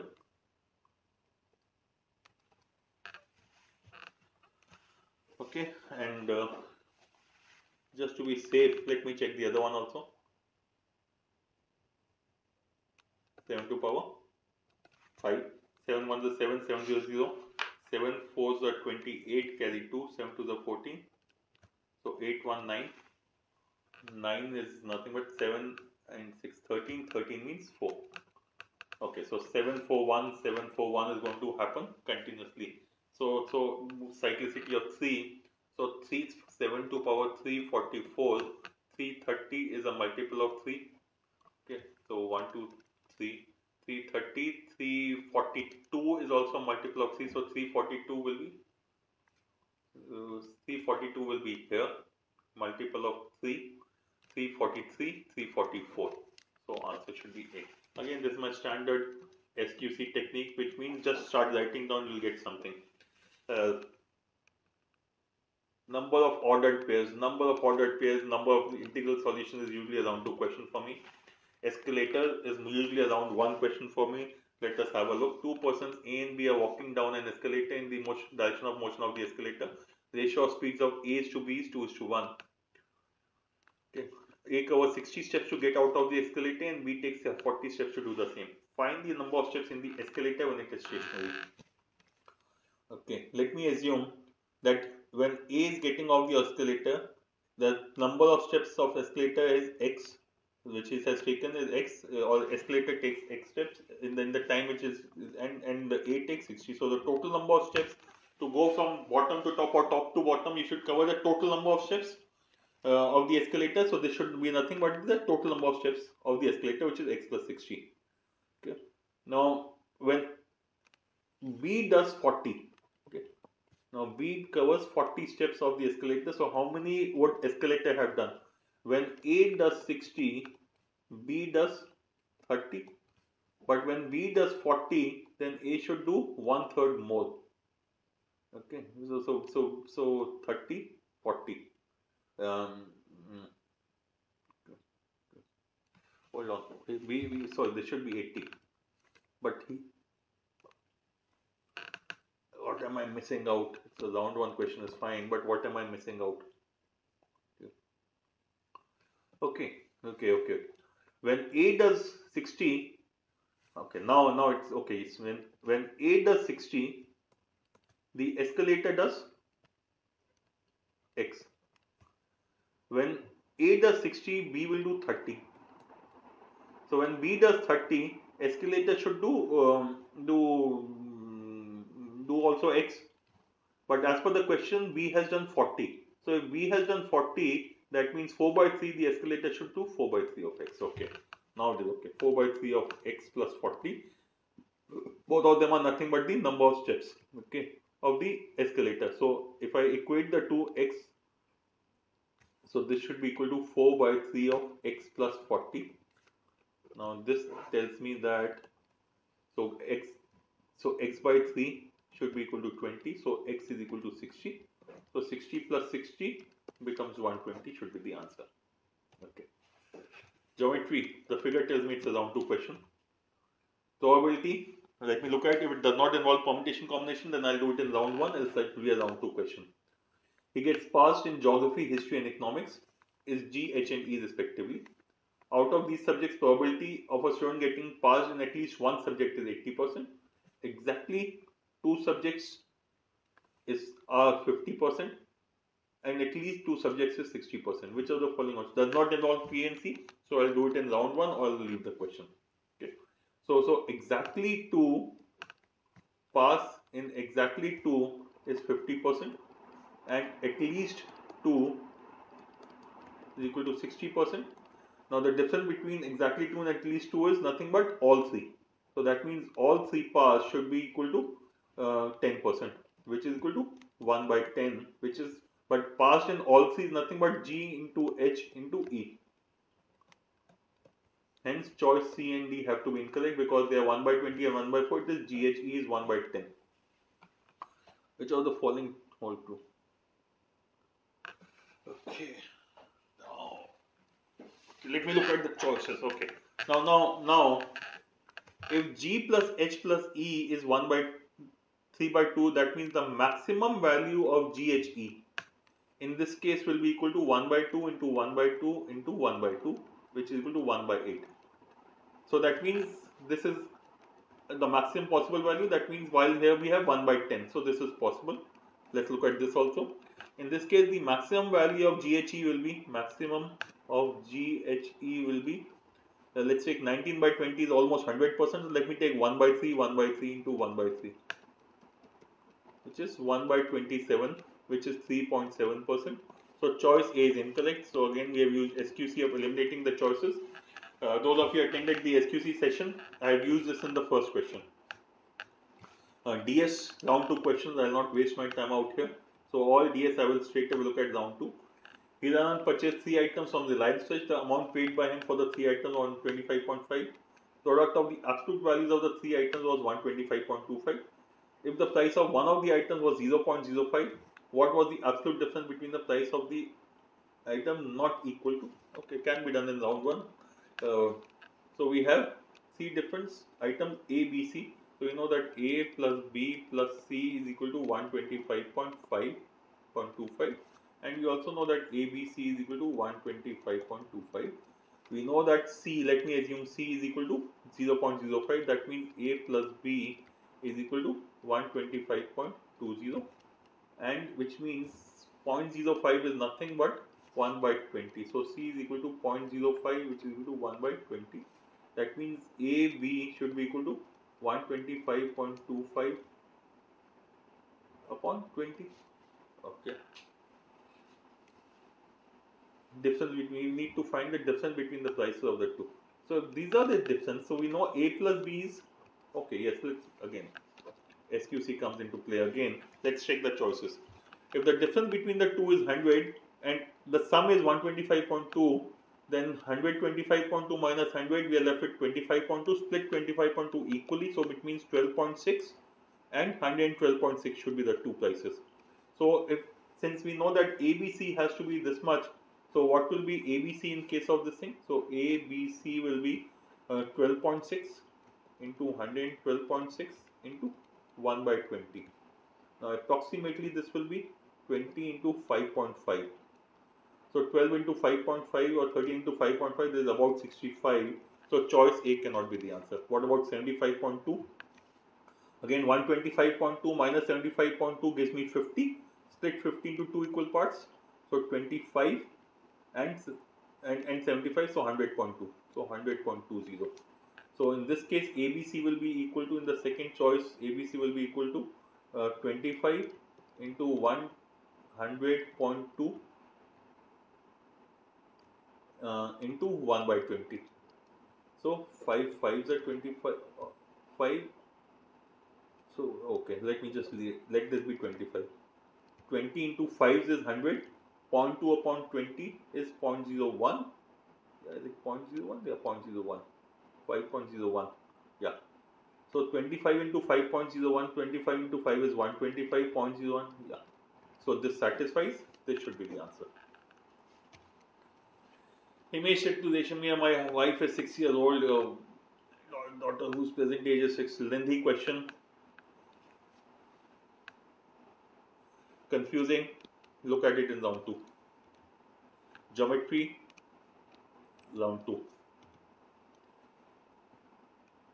One of the vertices of equilateral triangle, triangle ABC sides, coordinate geometry, geometry, round 2. Die has to be labeled with numbers 1 to 6 on the face such that the number of numbers add up to multiple of 3. We'll need to make cases, we'll consider it only in round 2 if I have time. The number of real roots of this equation. Now all such questions, number of real roots 0, 1, 2, 100 can be looked at, because typically such question there will be a pattern which will emerge. So let me see if I can identify the pattern. So last is 3y plus 7. Can I make groups of these like this? Yeah, let's look at this. 3y, like, so what we'll get out here is y to power 100 into 3y plus 7 plus y to power 98 into, I think I have done a similar question earlier also. Then we have, in the end, we have y to power 0. So all even powers are coming into 3y plus 7 is equal to 0. So if I take 3y plus 7 as common outside, this is y to power 100 plus y to power 98 plus y square plus y to power 0. So either this is 0, so how many solutions can we have? Okay. Y equal to 0, if y is equal to 0,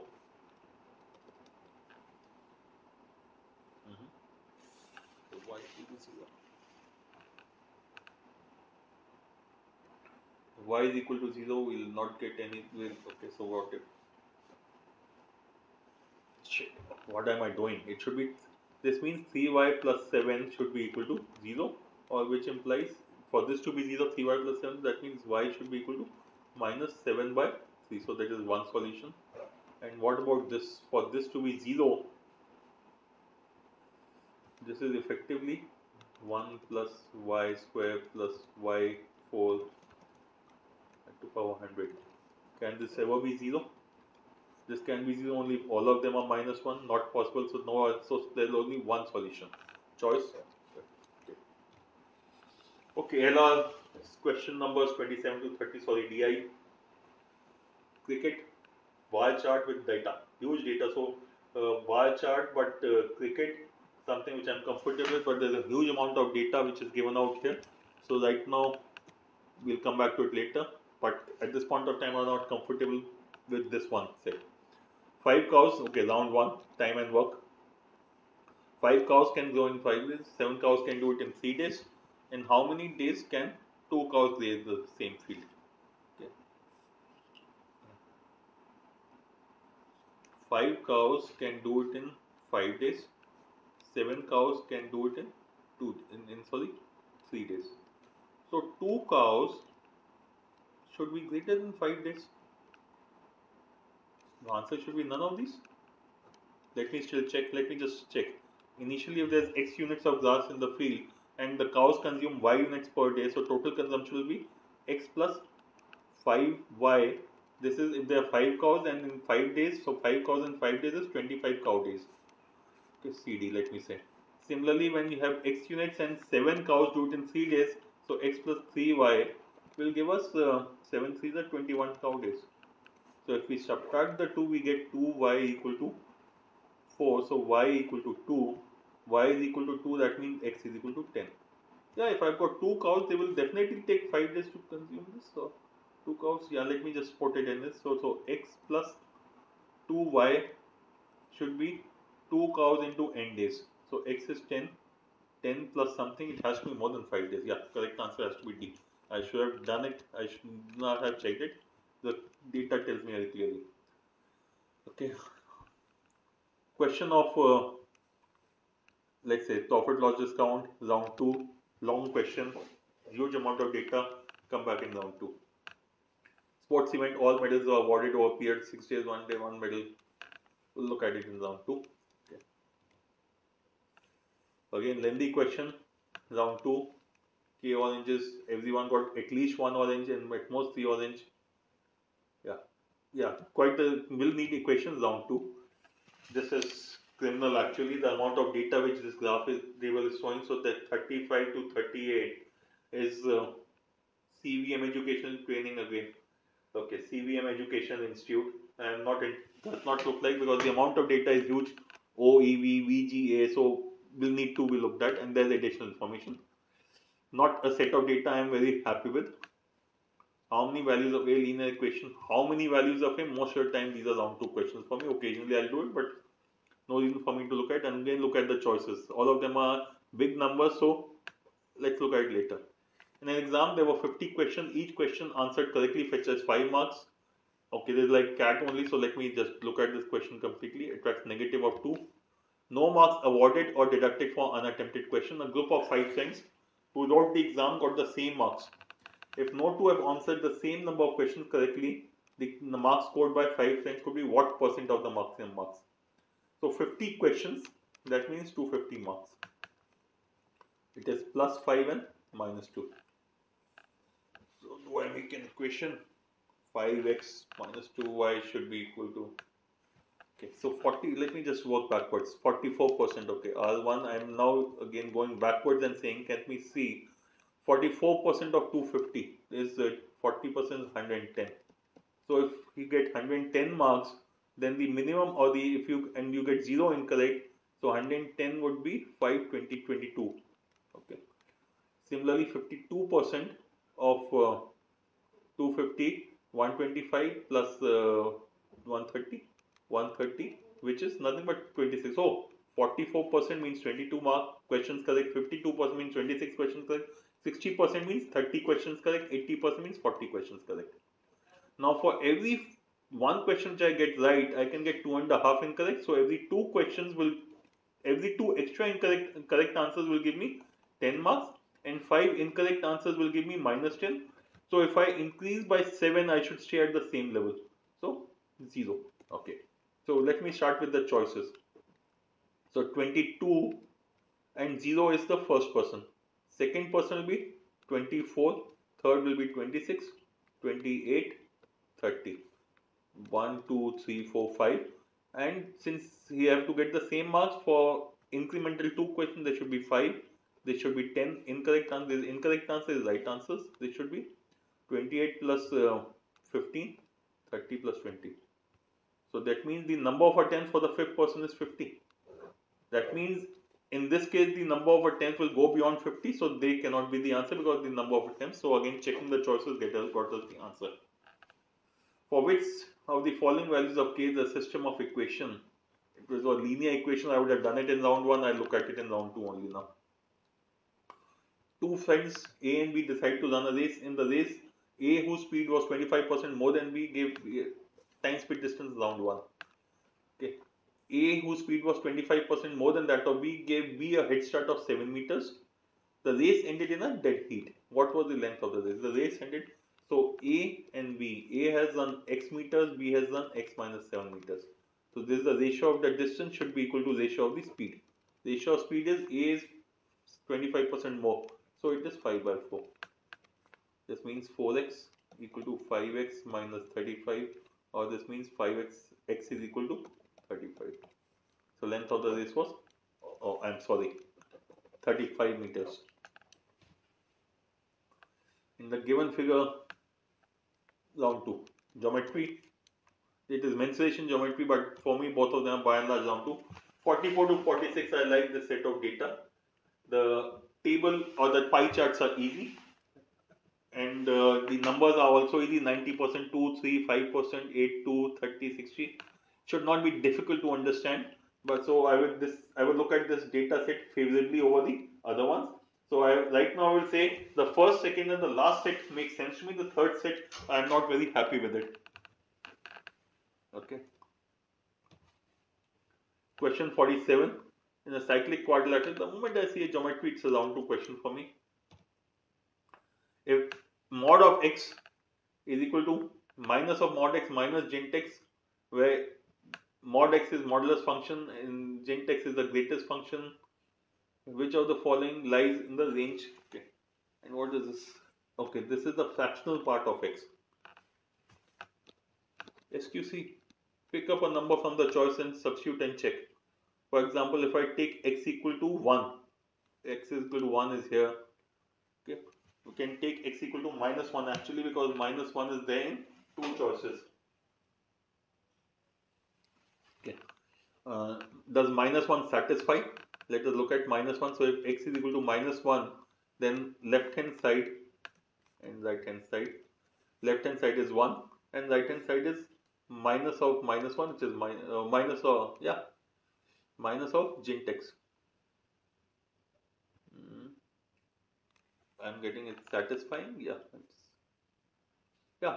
it is satisfying. X equal to minus 1. Minus of gent x is minus of minus 1 will be 1. So minus 1 satisfies. This satisfies. This satisfies. This cannot be the answer. Okay. So let me check the other one. So when I look at these three, the three of them, this does not have 0. This has 0. This has 0. Let me check for x equal to 0. X equal to 0. Left hand side is 0. The right hand side will be 0. So x equal to 0 satisfies. This did not satisfy. X equal to 0 should be a part of my answer. This is incorrect. Okay. And so that means your answer has to be either of these two. Let me check for x equal to 1. X equal to 1, left hand side is 1, right hand side is minus of 1, which is incorrect. So this cannot be the answer. Correct answer, choice B. If the reciprocals of x, y, z are in arithmetic progression where y lies between 0 and 3, then the value of this does not lie in the range. Does not lie in the range. Does not lie in the range. We'll come back to this a little later. Though I'm tempted to do it by putting in numbers, but that means 3 of them are correct answers, and 3 of them are correct answers. Actually, I can get the answer. I can take a chance on this. 3 of them are correct. I am saying I can apply RQC in this. This choice is a subset of this choice. This choice is a subset of D. This choice is a subset of D. All these 3 choices are subset of D. Does that mean D should be the answer? It does not lie in the range. If it lies in this range, then it has to lie in all 3 ranges. Yes, the correct answer is D. Okay. It's a lucky break for me, otherwise I would have left this question. Okay. Question number 50. I and j are natural numbers such that I less than j less than 20 and I is greater than 10. What is the sum of all possible values of I into j? Okay, question number 50. Normally round 2 mein karta, but I am doing it in round 1 because last question, but because this is going to be time consuming. Look at the last 2 dates of all the choices, different. So let us start calculating. I can be anything from 10 to, no 10 not 10, 11 to 18, and j will be anything from 12 to 20. So what is the sum of all possible values of I into j? So I into j could be 11 into 12 plus 11 to 13 up to, so I into j, the possibilities would be starting with 11. 11 into 11 plus 12 plus 13 up to less than 20. So it should be 19, I'm sorry, up to 19. Next could be 12 into, again, yes, I think there's 12. I'm sorry. It says I has to be less than j. So if I is 11, j cannot be less than 12. So this will be 12 and 13 plus 14 plus 15 up to 19. Next will be 13 into, this will be 14 plus 15 up to 19, and so on till 18 into 19. So let us see what do we get as the last 2 digits in each of these cases. So 12 to 19, 12 plus 19 is 31. These are 8 terms, 31 into 4, 124. So 11 into 1, 31 into 4, 124. This is 13 plus 19 is 32. And how many terms are these? 7 terms. So 16 into 7, 112. Actually, I can make it easier. So this is 12. So what am I doing? 12 into 112. So 124 minus 12. So next will be 13, 14, 15, 16, 17, 18, 19. This will be 112 minus 13, so 99. 99 minus 14, this will be 85 minus 15 is 70. 70 minus 16 is say 54. 54 minus 17 is 37. 37 minus 18, 18 was 36, so 19. Oh, 19 is not possible in any case. Okay. Okay. So let me just look at the last dates of each of these. So 11 into 24, 24, 240 plus 24, 264. So this will be last 2 days will be 64. 12 into 12 is 144. So the last 2 dates out here will be 44. Next is 13 into 99. 13 into 99 is 1300 minus 13. So 100 minus 13 is 87. So 100 minus 13, 87. Now 14 into 5 is 70, carries 7. 14 into 8, 112 and 7, 119. So 119 makes it 90. 15 into 0, 15 into 7, 105. Next is 16 into 54. 16 4s are 64, carry 6. 16 5s are 80 plus 6, 86. So 64. 17 into 37, 17 into 7 is 119, carry 11, 17 3 is 51, 51 plus 11, 62, that makes it 29. 18 into 19 is 18 square, 324 plus 18, so that makes it 8, 4, 12, 2, 1, 3, 1, 4, 42. Let me just check now. 4 plus 4, 8, 8 and 7, 15, 15 and 4, 19, 19 and 11, 30, carry 3. 6, 4, 10, then 3, 13, 13 and 17 is 30, 35, 35 and 6, 41, 43, 47. Okay, so that completes my this thing. Now let me quickly go to the LR and DI and DS. So it's just little as an R left. Let me go to the DS first. DS for question 17 onwards. So let me go to question 17 first. Go to slide.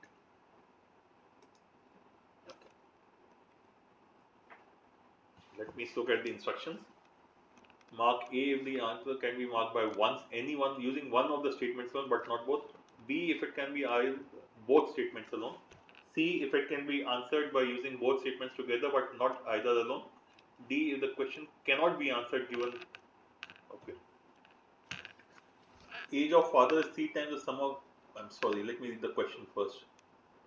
5 members of a family, a couple and their 3 children. What is the age of the father? Age of father is 3 times the sum of the ages of the father is equal to 3 times the sum of the first 2 children. Okay. Age of 2 elder children, and 11 years more than the sum of the squares of the and father is equal to 11 years more than the sum of squares of C2 plus C3. So statement A cannot give me the answer because I have got 1, 2, 3, 4 variables and nothing and cannot be done. Average age of the family is 21 years. So family is 21 years. So that sum of the age is 105. So father plus mother, and the mother's age is greater than 48. Yes, but less than. Father plus mother plus C1 plus C2 plus C3 should be equal to 105. This obviously alone will not give me the answer. So that means mother is greater than 41. The minimum age of mother is 41 and that of the father will be 42. So 83. We need to make cases. I am very sure answer is either C or D.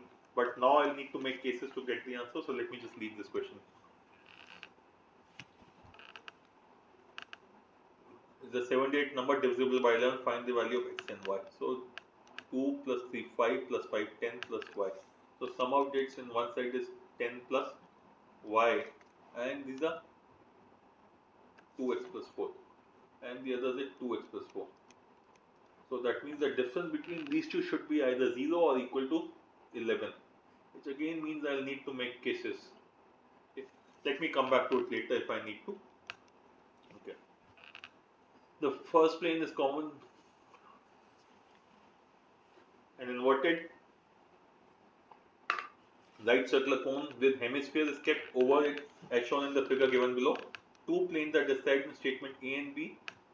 Cut the given figure in 3 parts. Okay. Statement A. The first plane is common to the circular bases of the hemisphere and the inverted cone. That means the first plane is on or between the cone and the hemisphere are the same. The second plane is parallel to the plane. That means the second plane is either in the hemisphere or in the cone. So it can be on any of the places. What is the ratio of the volumes of the 3 parts of the figures obtained? Okay. Base radius of the cone is 2 cm. Radius of base is 2 cm. It does not give me height of the cone. Also, it does not tell me where the plane is cutting that cone. So till I know the place where cone cuts and the other data, I cannot get the answer. The height of the cone is 4 times the radius of the hemisphere. So if it is that should be 4x and 4x. Height of the cone is if the radius of the cone and the hemisphere in any case is the same. This also incorrect because it's not telling me whether the is half the radius of the cone, because the plane distance between the two planes is half the radius of the cone. That means it could be r by 2 here or it could be r by 2 here. I don't know. So both of them individually cannot give me the answer. And again, the answer has to be D because I do not have the height of the cone at all. Without the height of the cone, I cannot find the volume of the cone or volume of the various parts of the cone. So correct answer is D out here. The given figure PQR is a triangle. S is a point on QR. What is angle QPR? QPR is what we need to find. Okay, statement 1. PS equal to QS equal to SR. So PS equal to QS equal to SR. That means this angle and this angle are equal, and that means these two angles are equal.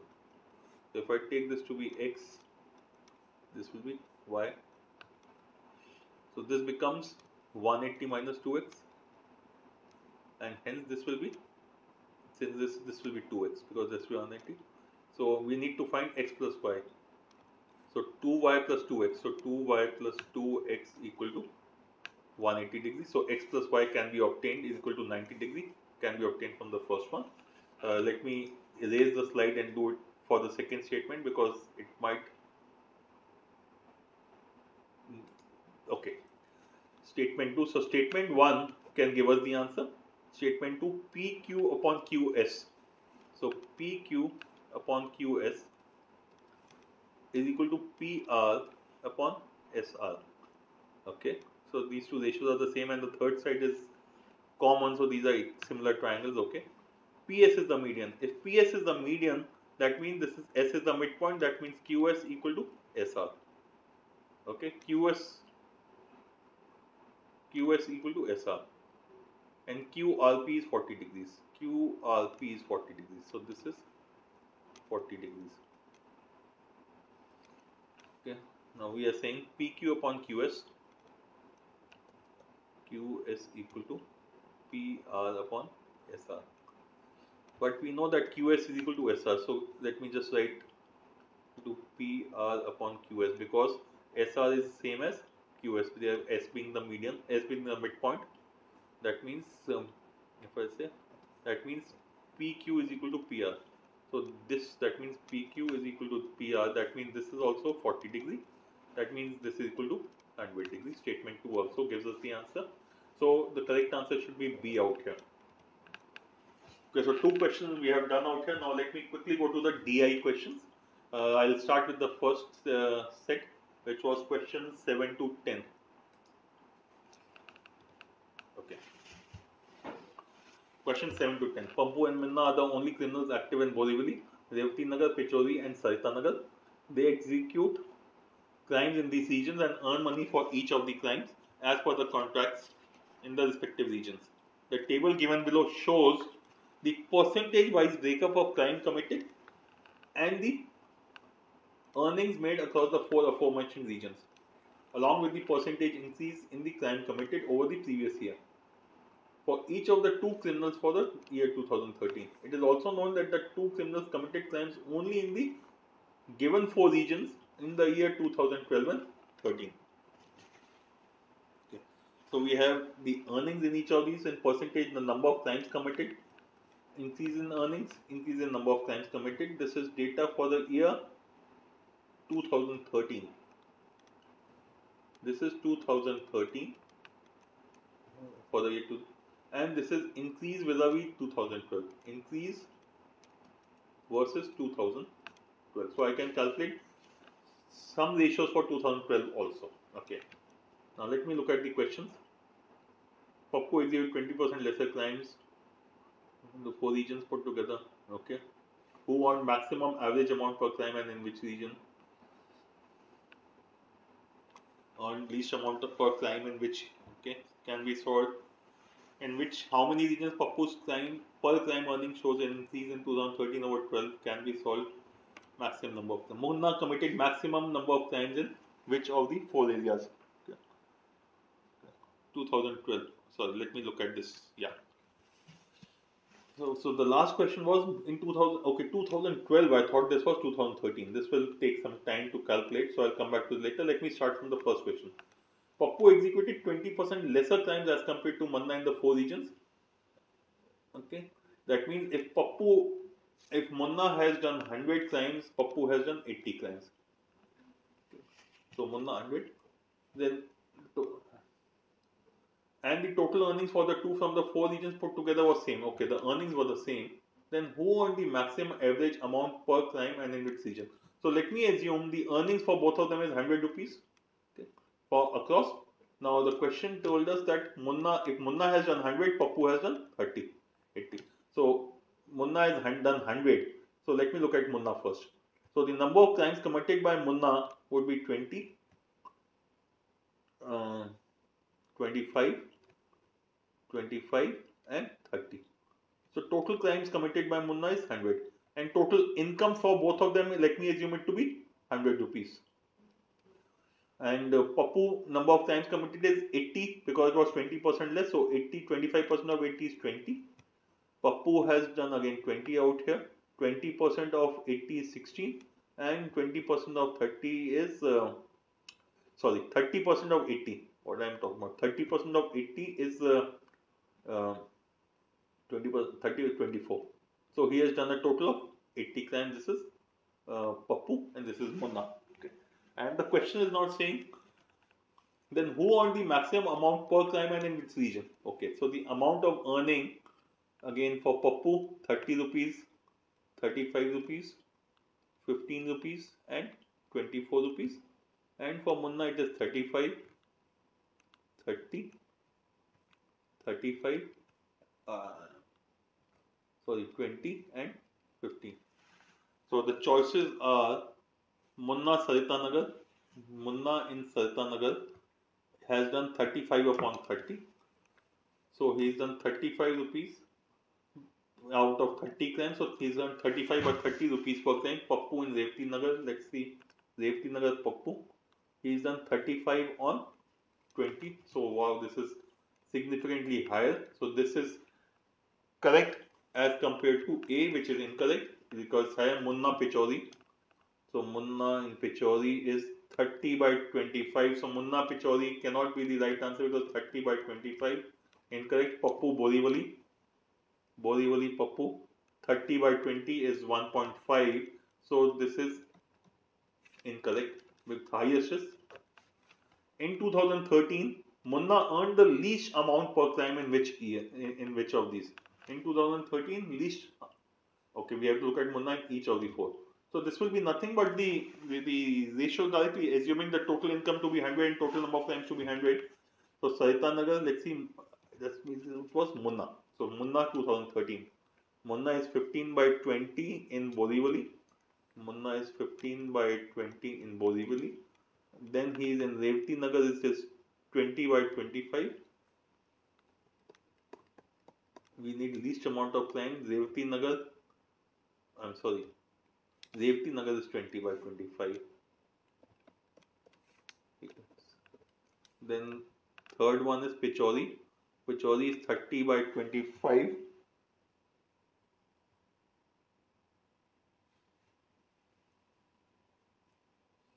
Pichori is 30 by 25. And Saritanagar 35 by 30. So who's on the least least amount per crime? This is greater than 1, so incorrect. So this is incorrect. This is also incorrect. Pichori is greater than 1. So 15 by 20 is 0.75 and 0.8. Least amount of crime per. In 2009, question 9, in how many regions Pappu's per crime earnings showed an increase in 2013 over 12? Pappu's per crime earnings showed an increase in 2013 over 2012. Let me just erase this completely and then do it again. So for Pappu per crime earning for 2013 over 2012. Okay, so Pappu, let me look at Pappu. His Borivali is actually 30 by 25. Now this is after increasing by the incomes increased by 10%. So this would have been in the previous year would have been 30 upon 1.1 upon 25 by 1.2. Okay, Now this means that the percentage increase in number of crimes committed is more than the increase in earnings. So last year it was higher, now it has gone down. Yes, yes. That means Bolivili has gone down. Bolivili has gone down because the increase in crimes is more, percentage increase in crimes is more than the in this. Similarly, when I look at the next one, in Pappu has gone down in Borivali, he's gone up in this Revati Nagar. Third one is 15%, and for same number of crimes he's earning more, so he's gone up in there, and 10 and 20 again it will go down. So in two of the four regions he's gone up, Revati Nagar and Pichori, and two of the three regions. In 2012, Munna committed the maximum number of crimes in which area? Maximum crimes by Munna is in which area in 2012? Again, if I assume the number of crimes by Munna to be 20, 25, 25 and 30. So in Borivali in the previous year would be still be the same, 0% change. So last year also it was 20. This 25 is after an increase of 25. So last year would have been 20. 20 is going up by 25%. Yeah. Next is 5% increase has happened of 25. So it should be about 24, 23 or 24. So 24 to 25. One is a, yeah, approximately 24. Okay. And 30 is after 10% increase. So this would be approximately 27. The question was, he committed maximum number of crimes in which area last year? Last year the maximum number of crimes was 27 and it was Saitanagar. Easy set of data. Okay, great. So one set of data gone. So let me cross it out in the rough sheet. Now I have got the bank. There's a pie chart and there was that cricket. Cricket was 29 to 30 with huge amount of data, and pie chart was 44 to 46. Let me go to 44 to 46 because the pie chart had huge amount of data. Okay, I'm sorry. Go to slide. Let me just check the cricket one first. Okay. 44 to, let me look at 44 to 46 first. Which is based out of the 10 has 4 verticals V1, V2, V3, V4. Through it does business. Revenue generated. This is the pie chart of revenue. Okay. 8%, 2%. Breakup of revenue for the 4 years. 2 years is given. This 2004. Revenue generated through each of the mentioned verticals grew by minimum 10% each other over the period 2004 to 7. Okay. This will be time consuming. If total revenue was this, which of the following could be a possible revenue? Growth in revenue was 100% more. I will go back to the cricket set, which is 29 to 30. Okay. 27 to 30, sorry. Let me do this first. Crickstat, who's a cricket fan, compiled and scored by 10 batsmen, namely Peterson, Kallis, Sehwag, Sachin, Smith, Boucher, Vagera, in for 2008. It is known that each of the 10 batsmen, Sehwag scored the least number of runs. Okay. The following bar graph provides information about number of runs scored in excess stroke deficit by Peterson, Smith, Boucher units in comparison with Sehwag, Kallis. Okay. For example, if the difference between the number of runs scored by Peterson and Ponting was 63. Peterson and Ponting. So Ponting is here and this is Peterson. Was okay, it was 63. Which implies Peterson could be 63 plus or 69. I don't know which of the two is higher. Okay. But we know that Sehwag is the minimum. So with respect to Sehwag, everyone else would have scored the higher runs. Let me look at the question. Who scored the maximum runs? How many batsmen scored more runs, number of runs than Peterson but less than Simons? This should be, once I get the data, all 4 questions can be solved. So let me start by saying let Sehwag be X. X. Now this is Peterson, that means Peterson, P-I-E-T-E-R-S-O-N. Peterson will be X plus 57. Peterson, Smith, Boucher, let me just write down the name. Boucher, Eunice, Simons.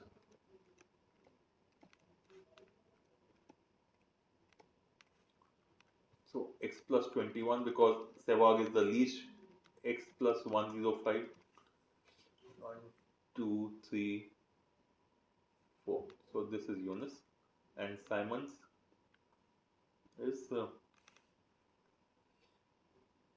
I got it right? 1, 2.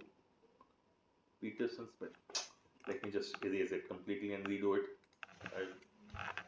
Okay, Sehwag x.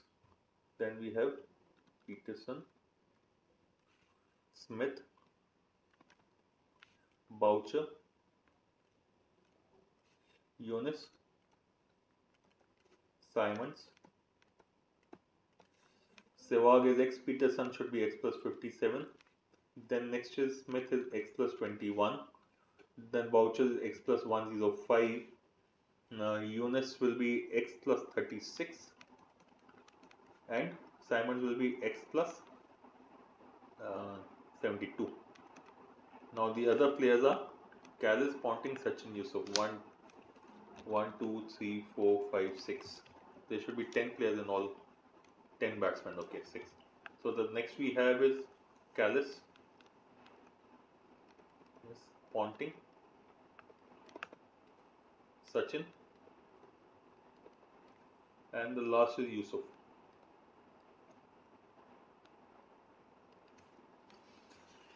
Let me look at the question if I can get any answer from them. Who scored the maximum number of runs? Maximum number of runs here is Boucher. And let me see Boucher with respect to others. Boucher is the third one. So this is Boucher. Callis could also be an answer. Ponting could be an answer because Callis, Ponting, Sachin, Yusuf, all of them. Okay, but what are the choices? Yeah, all of them can be. I'll have to solve this. Okay. So when I look at Callis, let me look. Okay, so Peterson is x plus 57, and with respect to 57, this is 39 more or less. This is 75 more or less than this. Okay. Now the gap. Okay. So the difference between these two is 36. The difference between these two still is 36. That means both of them should be either lesser than Callis or both of them should be more than Callis. Both Peterson and Smith. But Peterson is more than Smith. So if both of them are more than Callis, then if both of them are more than Callis, then Peterson will become then Callis. No. Okay.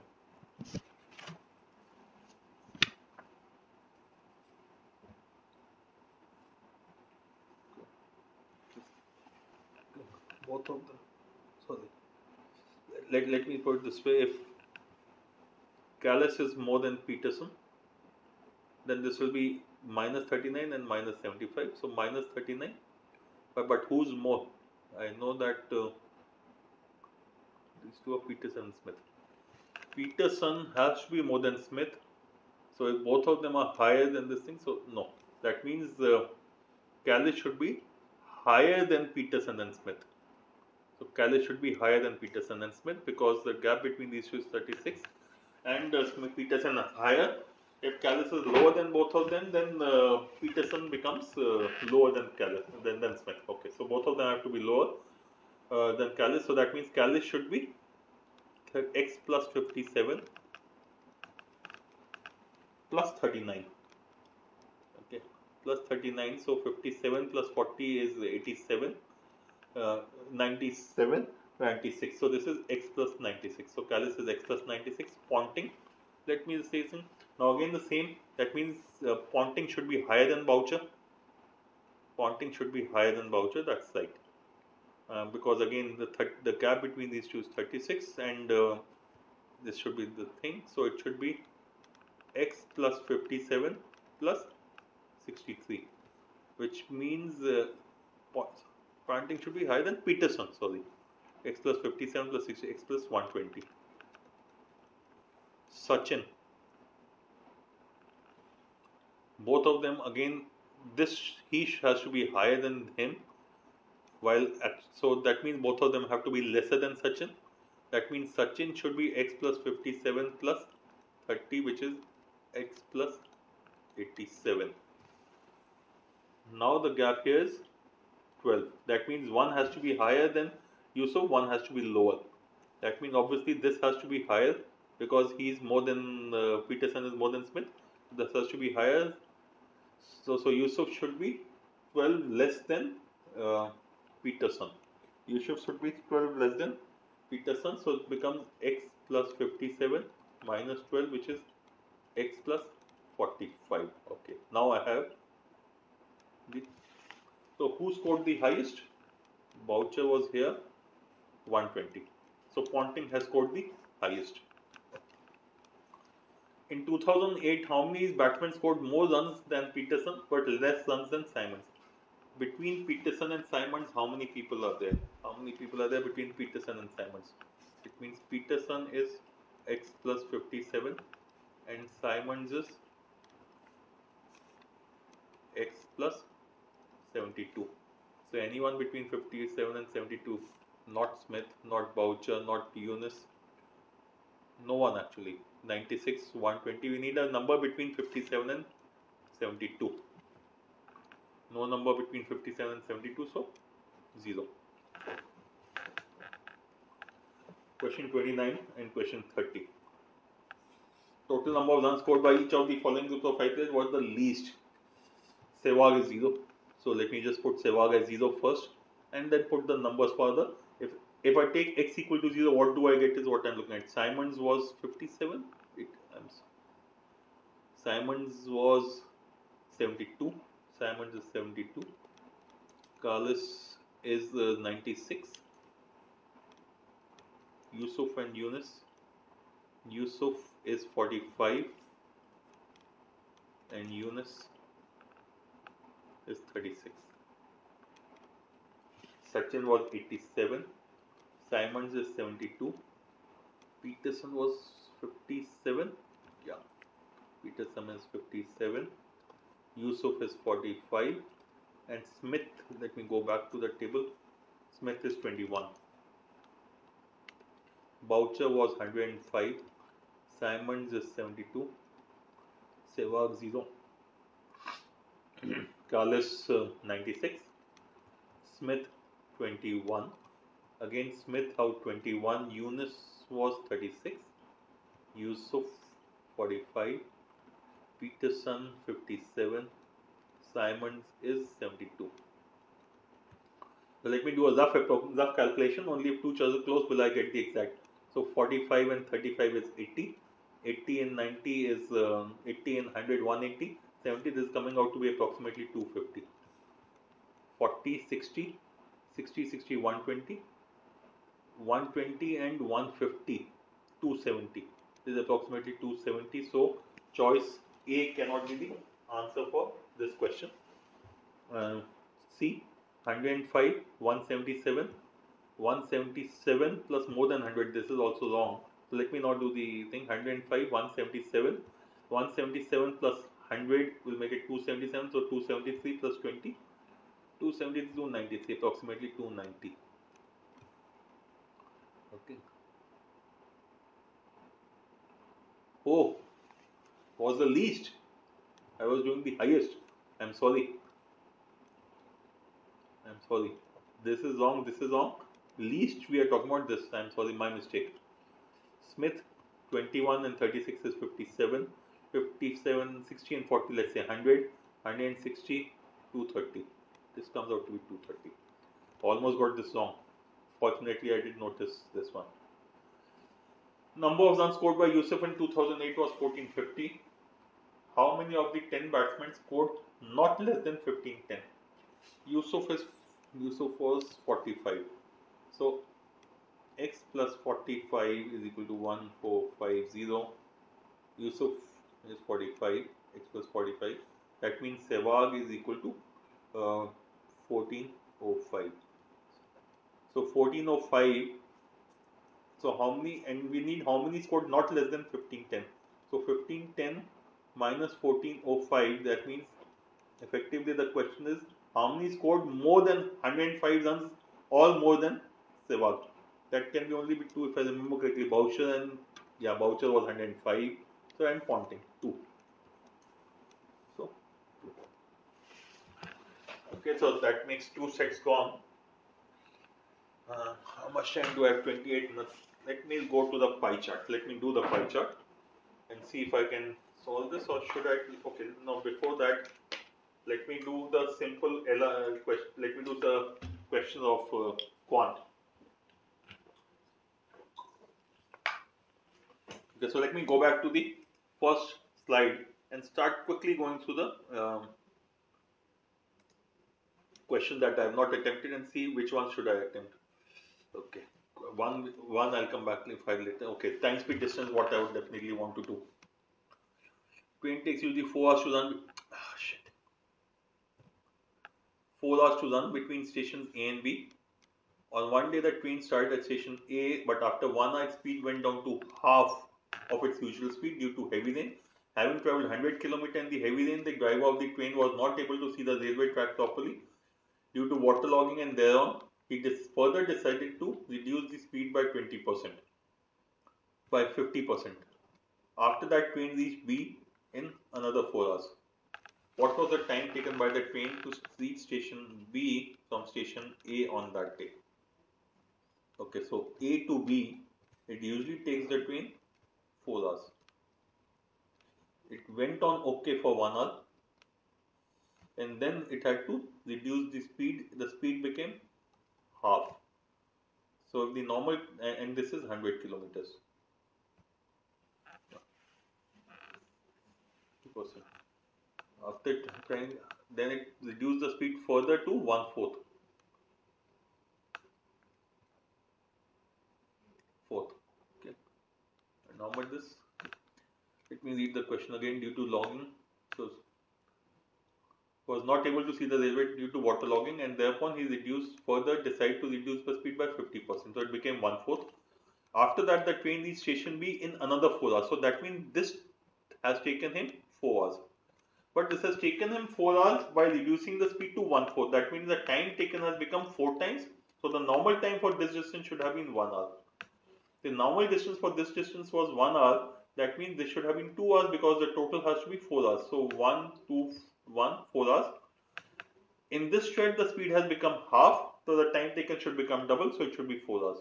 So the time taken for the train in the current situation is 1 plus 4 plus 4, 8 and 1, 9 hours. Okay, 6, 7 to 10. I'll come back to this later. I remember a few simple questions to be done. Let me look at those first. Geometry. Let me look at this one. In the figure, arc AB, quadrant of a circle. So that means this is 90 degrees. This figure is not correct, obviously. With center O and radius 4. So the radius is 4. If OC is equal to OD, OC is okay. OC is equal to OD. So this is equal to this. OC to OA is 3 to 4. This is 3. This has to be 1 because the total is 4. Okay, radius of 4. So this is also 3 and this is 1. This will need calculations and the choices are close. So I will come back to it later if I have time. We have done this.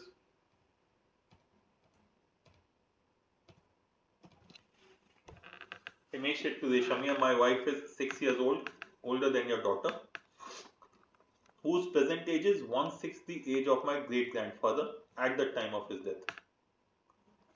And your eldest son is 8 years younger to your second wife. Reshamia said to Himesh, my second wife is 1 by 7 times as old as your wife. And my eldest son is 1/6 as old as your great grandfather would have been today had he not died 6 years ago.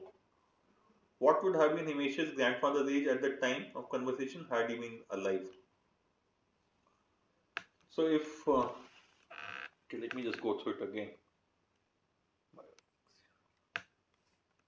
1/6 the age of my grandfather at the time Arithmetic died. So if grandfather was X years old at the time of his death, at the time of his death if he was X, 1/6 the age of my grandfather, this should be, my wife is 6 years older, the daughter, okay. So this daughter is X by 6 and my wife is X by 6 plus 6. My wife is 6 years older than your daughter, the daughter has to be X by 6 because okay. My second wife is 1 by 7 times as old as your wife. So 1 by 7 is 8 by 7. So it should be 8 by 7 of x by 6 plus 6.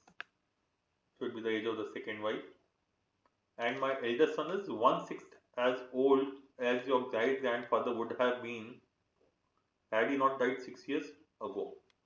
My eldest son would have been, had he not, current age would have been x plus 6, and he would have been x by 6 by.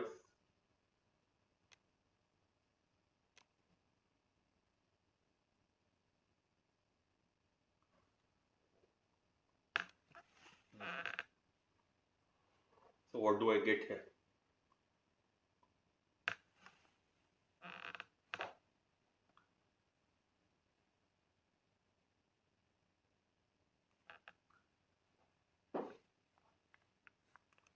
So we have the wife,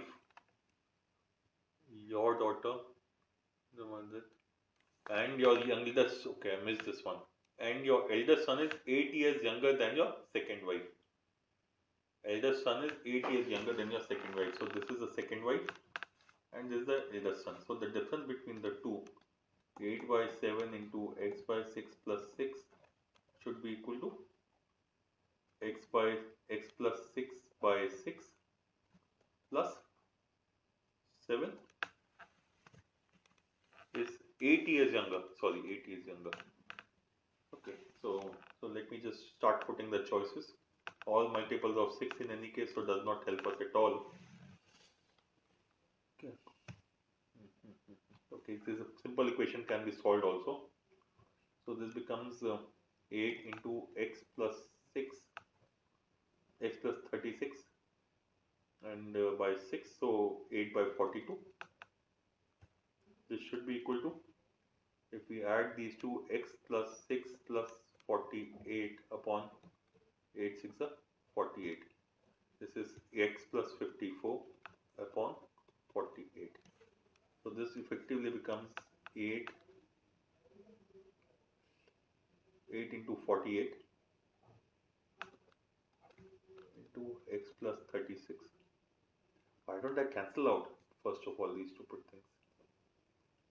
Upon 42 should be equal to x plus 54. 8 into 48 by 42, yeah. 7 6 7s are 42, 6 8s are 48.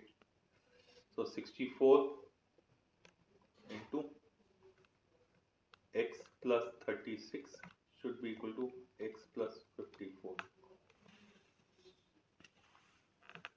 Coming out to some kind of strange calculation. 64 by 7, sorry.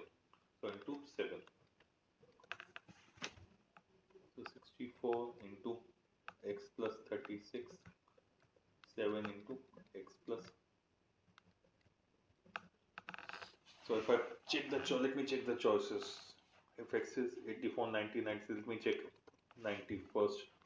90 plus 36 is 90 plus 36 makes it 126. 64 into 126, and right hand side will be 7 into 90 plus 54, 134.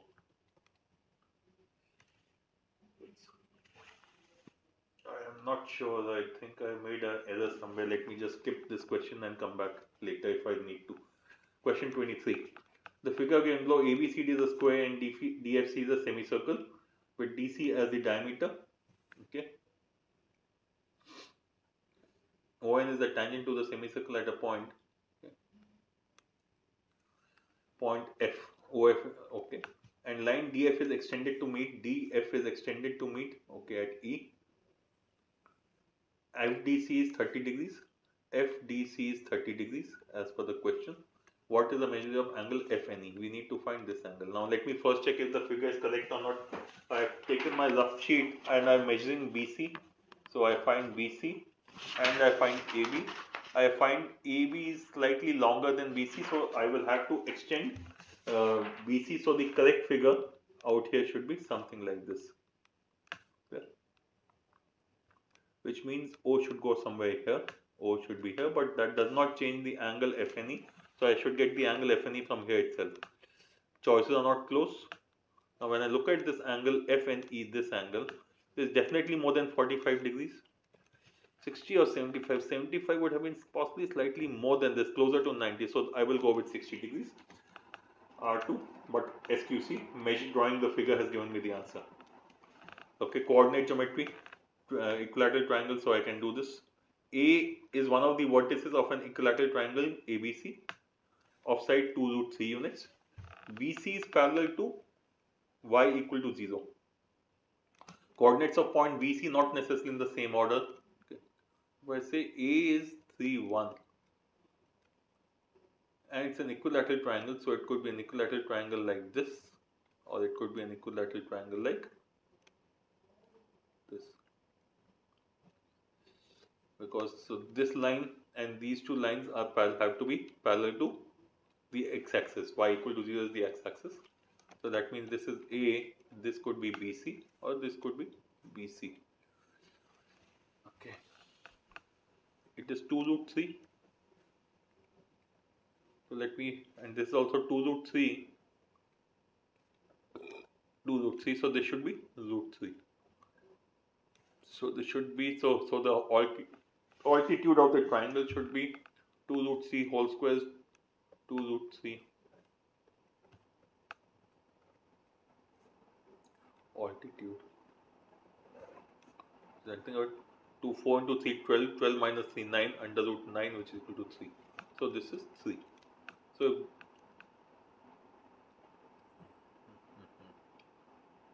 4 into 3, 12, 12 minus 3, 9. So altitude is 3.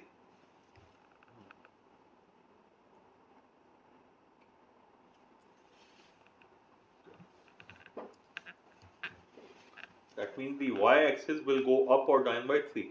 That means the y-axis here, this means if this is, if I look at this, this is y equal to 1, means this can be y equal to minus 2 or y equal to 4. So minus 2, fine, 4, fine, this is incorrect, choice C is incorrect. Okay, let me now look at the x-axis. Now this point is, this is 3. Now this is root 3 on the left and root 3 on the right. So 3 minus root 3, 3 plus root 3. 3 minus root 3, 3 plus root 3. Yeah. Choice G is the correct answer. I'll leave the permutation combination, only 15 minutes left. So I'll just want to do the arithmetic question, which I'm very, very comfortable with. Okay. Store owner plans to sell 2 types of MP3 players. One type costs the store owner $200 per unit. Another costs $400. So $200 per unit item and $400 per unit item. The $200 means a profit of, so this is the cost price, profit of $25 on each unit, and $400 yields a profit of $30 on each unit. $25 and $30. The store owner estimates that the total demand for the MP3 player will not exceed 300 units. Okay, so maximum he will take is 300 units. Store owner can invest up to $80,000 on buying, and he can invest $80,000. 2 types of MP3 players. Okay. The store owner sells some units of each of the 2 types of MP3 players to maximize his profit. What is the maximum possible profit that the store owner can make? Now, if he buys all the pieces which are giving him profit of $30, he will get 300 into 30, which is equal to $9,000. But can he buy 300 pieces? So 400 into 300 will be $120,000. But he has maximum 80,000, so this cannot be purchased. So this profit cannot be. So 9,000 cannot be the answer. Let us look at the other extreme. If he buys all 300 units of $200 each, so 300 into 200 will give him $60,000. So he, out of $80,000, he will consume only $60,000. Balance $20,000 can be used for the other item. And how much profit will it give him? It will give him 25 into 300, which means $7,500. Or in other words, his answer has to be greater than 7,500, or the only choice which is there is choice A. So answer, this tells me that my answer should be less than 9,000, and this tells me that my answer should be more than 7,500. So in a small sort of a SQC has been applied. Okay, question 33. In sports event, all medals are awarded over a period of 6 days. On the first day, 1 medal and 1/7 of the remaining were awarded. Second day, 2 medals, 1/7 of the remaining were awarded, and so on till the 5th day. On the 6th day, all the remaining medals were awarded. What could be the minimum number of medals that were awarded in the event? Let's start checking the choices. On day 1, 1 and 1/7 of the remaining. That means choice minus 1 should be a multiple of 7. So choice minus 1 is 41, not a multiple of 7. Choice minus 1 is 35, multiple of 7. Choice minus 1, multiple of 29, not a multiple of 7. So the answer is either B or D. So to that extent we have used SQC. So let us check choice B. So on day 1, 1 medal, how many medals? If they are total of 36, you will give 1 plus 35 by 7, which is 5. So, 1 plus 30, which is equal to 6 medals. 5 plus 1, 6. On day 2, now you are left with 36 minus 6 have gone. So 30 are left. So you will get 2 plus 1/7 of the remaining. So 36 minus 6, 30 minus 2, 28 by 7, which is 7 plus 2, 6. Okay, that means most probably every day we should have only 6 medals being given. Day 3, 28 were left. Out of 28, you take out, 6, 6, 12 have gone, 12 minus 3, so 21. So these are all multiple of 7 which are happening. 35, 28, 7, which is again 6. So day 4 should again be 4 plus 35, 28, 21, 14 by 7. Let me just confirm in any case. 6 3s are 18 and 4, 18. 6 3s are 18 and 4, 22. 36 minus 22, 14, which again is 6. Day 5, we get 5 plus 7 by 7, which is again equal to 6. So 1, 2, 3, 4, 5, 30. And on 6th day, the remaining 6. So total of 36. Okay. What is the minimum number? 36 is the answer here. Can we have a number of less than? So if we start with, let's say, 8 medals, on 8 medals cannot be the answer, because on each of the 5 days, 5, 4, 9, 3, 12, 13, 14, 15, answer has to be greater than 15 in any case. If we say 15, if we start with 15 medals initially, that means on day 1, 1 plus 14 by 7, which is equal to 2. So we'll get 3 medals. So 15 minus 3 is 12. 2, 12 minus 2, 10. 10 by 7, not possible. So even that is not possible. So 15, 21, 20 again. So correct answer has to be choice B. 34. In a class comprising of boys and girls, K oranges were distributed in such a way that in the class got at least 1 orange and at most 3 oranges. Aggregate number of boys and girls got at least 2 oranges. This is huge amount of data. Who got at least 1 orange was 100. Aggregate number of boys and girls who got exactly 2 oranges was 60. Let me just come back if I have time. 10 minutes only, long question, not worth attempting. But question 34, if I don't have anything, I'll come back and do it, because this can be definitely solved. We can leave what this one. Okay, this done. We'll skip this, skip this. Okay, let me look at this set and that one question. 47, cyclic quadrilateral. Let me quickly look at cyclic quadrilateral. If radius of the circle subtends with AC is one of the diameters of the circle.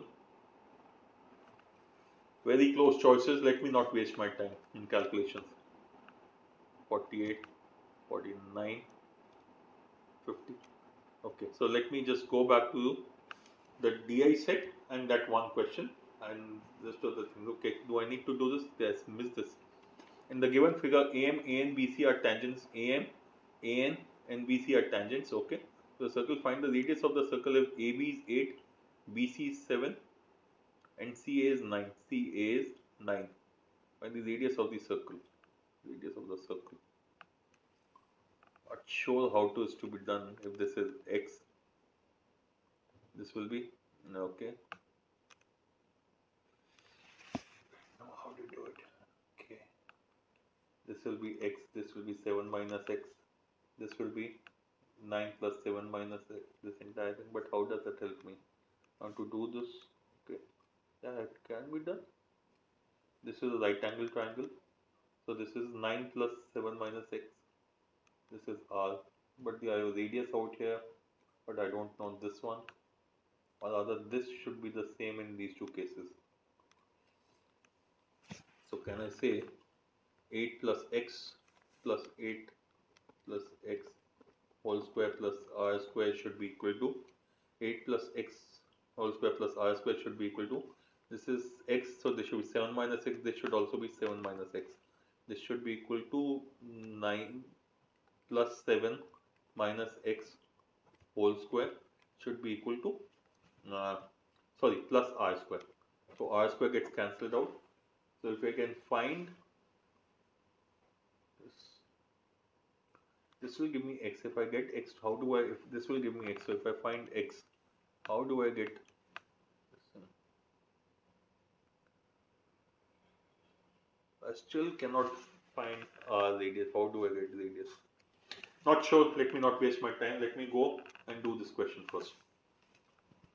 KL Media is an organization rate of the chain has 4 verticals V1 to V4 through which it does business. The following pie chart provides information about the distribution of revenue generated from 4 verticals in 2004 and 7. Okay. It is also given the revenue generated through each of the product grew by minimum 10% each year. So there was a minimum increase of 10% in each of the years. Data is easy to understand, so let me quickly go to the question. Total revenue generated by KL Media was in 2004 was 50 crores. Which of the following could be a possible value of revenue generated in 2007? 50 crores in 2004. Which could be the value in 2007? So, okay, let me put it this way. Now, each of them have definitely grown by 50%, by 10%.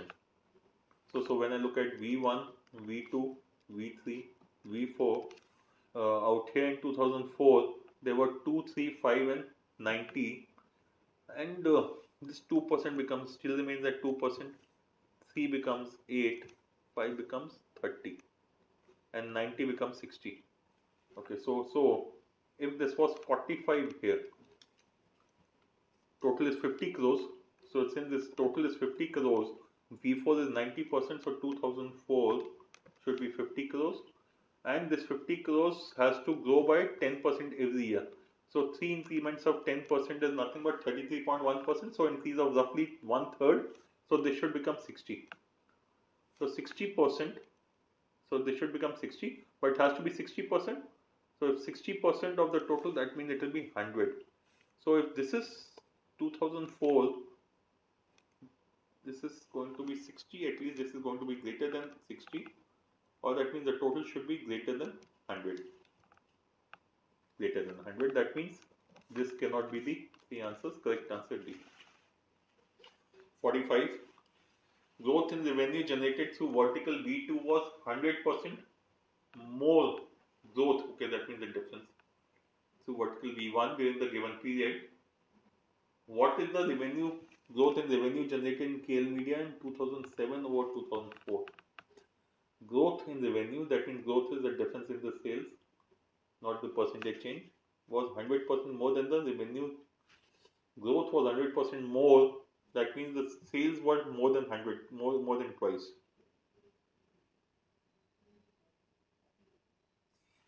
I'm not sure, so let me just go back, though the data inconsistent but tells me that maybe there's something there, but I'm not sure how to solve it, so I'll come back to it after doing 46. Total revenue generated by KL Media in 2008 was 30% more than in 2007. Okay. 8 was more than 2007. So let me just clean up this slide because I know I will need to go back and work here. Okay. So 2008 is 30% more. So if this is 100 in 2007, 2008 should be 130. Also, the revenue generated through verticals V1, V2, V3, V4 witnessed a growth of 20, 25, 50 and 100 respectively. In 2008, there is another vertical V5 through which the organization does its business. Constituted V5 constitute what percent of the total revenue generated? So let me put it this way. So V1, V2, V3, V4, and there will be a V5 also. In 2007, not in 2007, but in 2008, there will be a V5 also. So this is 2, V1 is 60, 30, 8, and sorry 2, and this was 0. And if this is 100, we know the total has become 130 here. Now what are the growths of these 20, 25, 50 and 100? 1, 2, 3, 4, 20, 25, 50, 100. Growth of 20%, 25%, 50% and 100%. So from 60 this will go up by 12, 20% of 60 up by 7.5, 50% of 8 growth, 8 will go up by 50%, that means plus 4, and V4 goes up by 100%, it goes up by 2. So the total increment is 12 and 7, 19.5, 19 and 4, 23, 23 into 25.5. That means the balance increase of 30, there's an increase of 30, 4.5 should be on 130. So 4.5 on 130 should be the share of the fourth item V5. So 4.5 on 130 should be less than this. So 4.5 130 has to be greater than 3%. Incorrect. Greater than 3% only one choice. 45 or the earlier one. 45. Let me just leave this one. Let me see if I have any other short question to be looked at.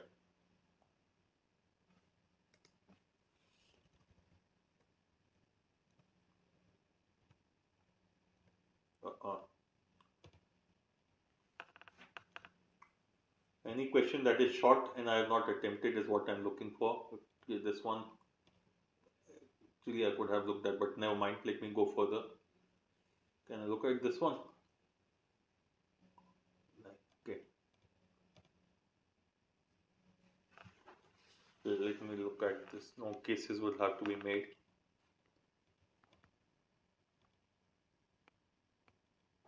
Cases. I am not happy with question which will make me the cases.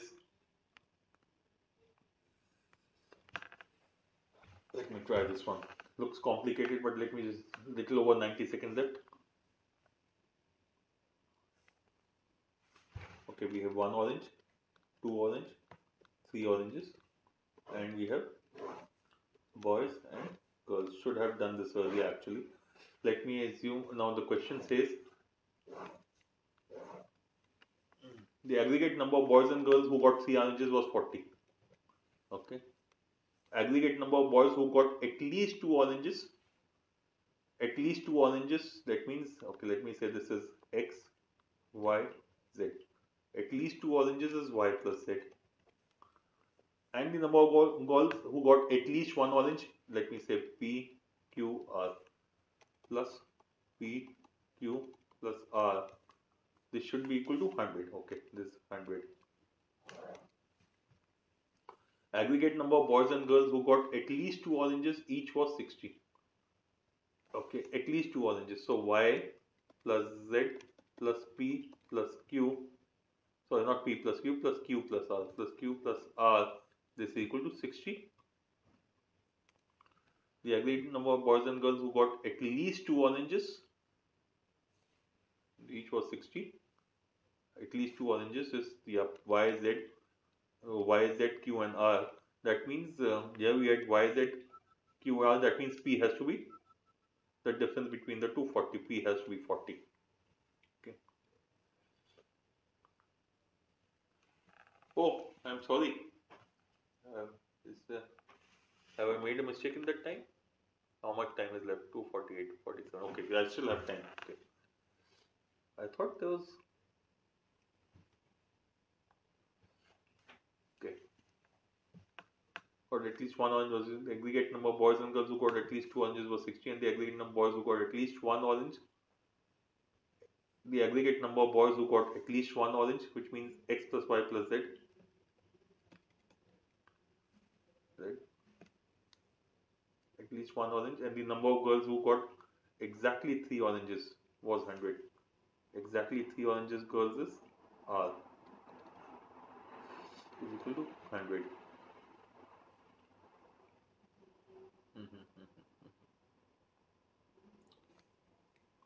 So I'm looking at Y plus Z plus P plus Q plus R.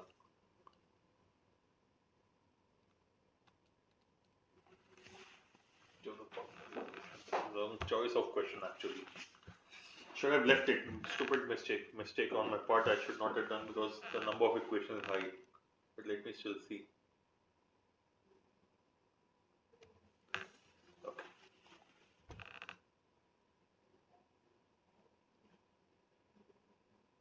Which of the following can be total number of students in section Pluto? What was the data? Okay, let me just see Pluto. These kind of questions normally are easy, but data is high.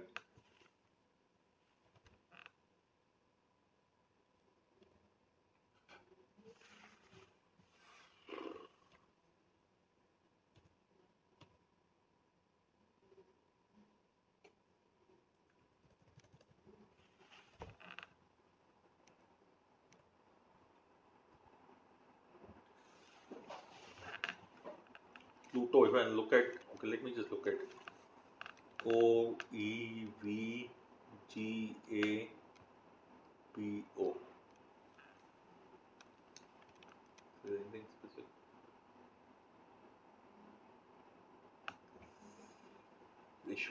Ratio of these stones is given, so let me just write down 3, 1, 2. VGA is 2, 1, 3, so V is 2, 1, 3. ABO is 1, 3, 1. A is 3, but it is 1, so B should be 9, 1, 3, 1. ABO is 1, 3, 1. 3, 9, 3. OBP 1, 3, 4. O, B.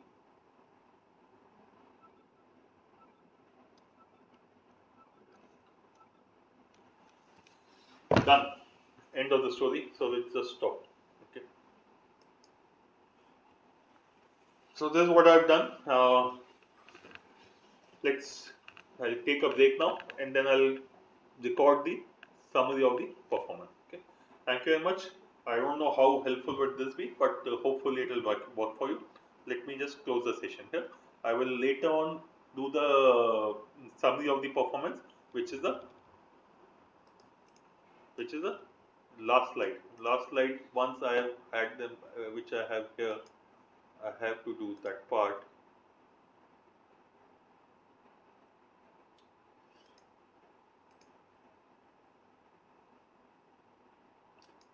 So I'll just write down what have I done effectively, and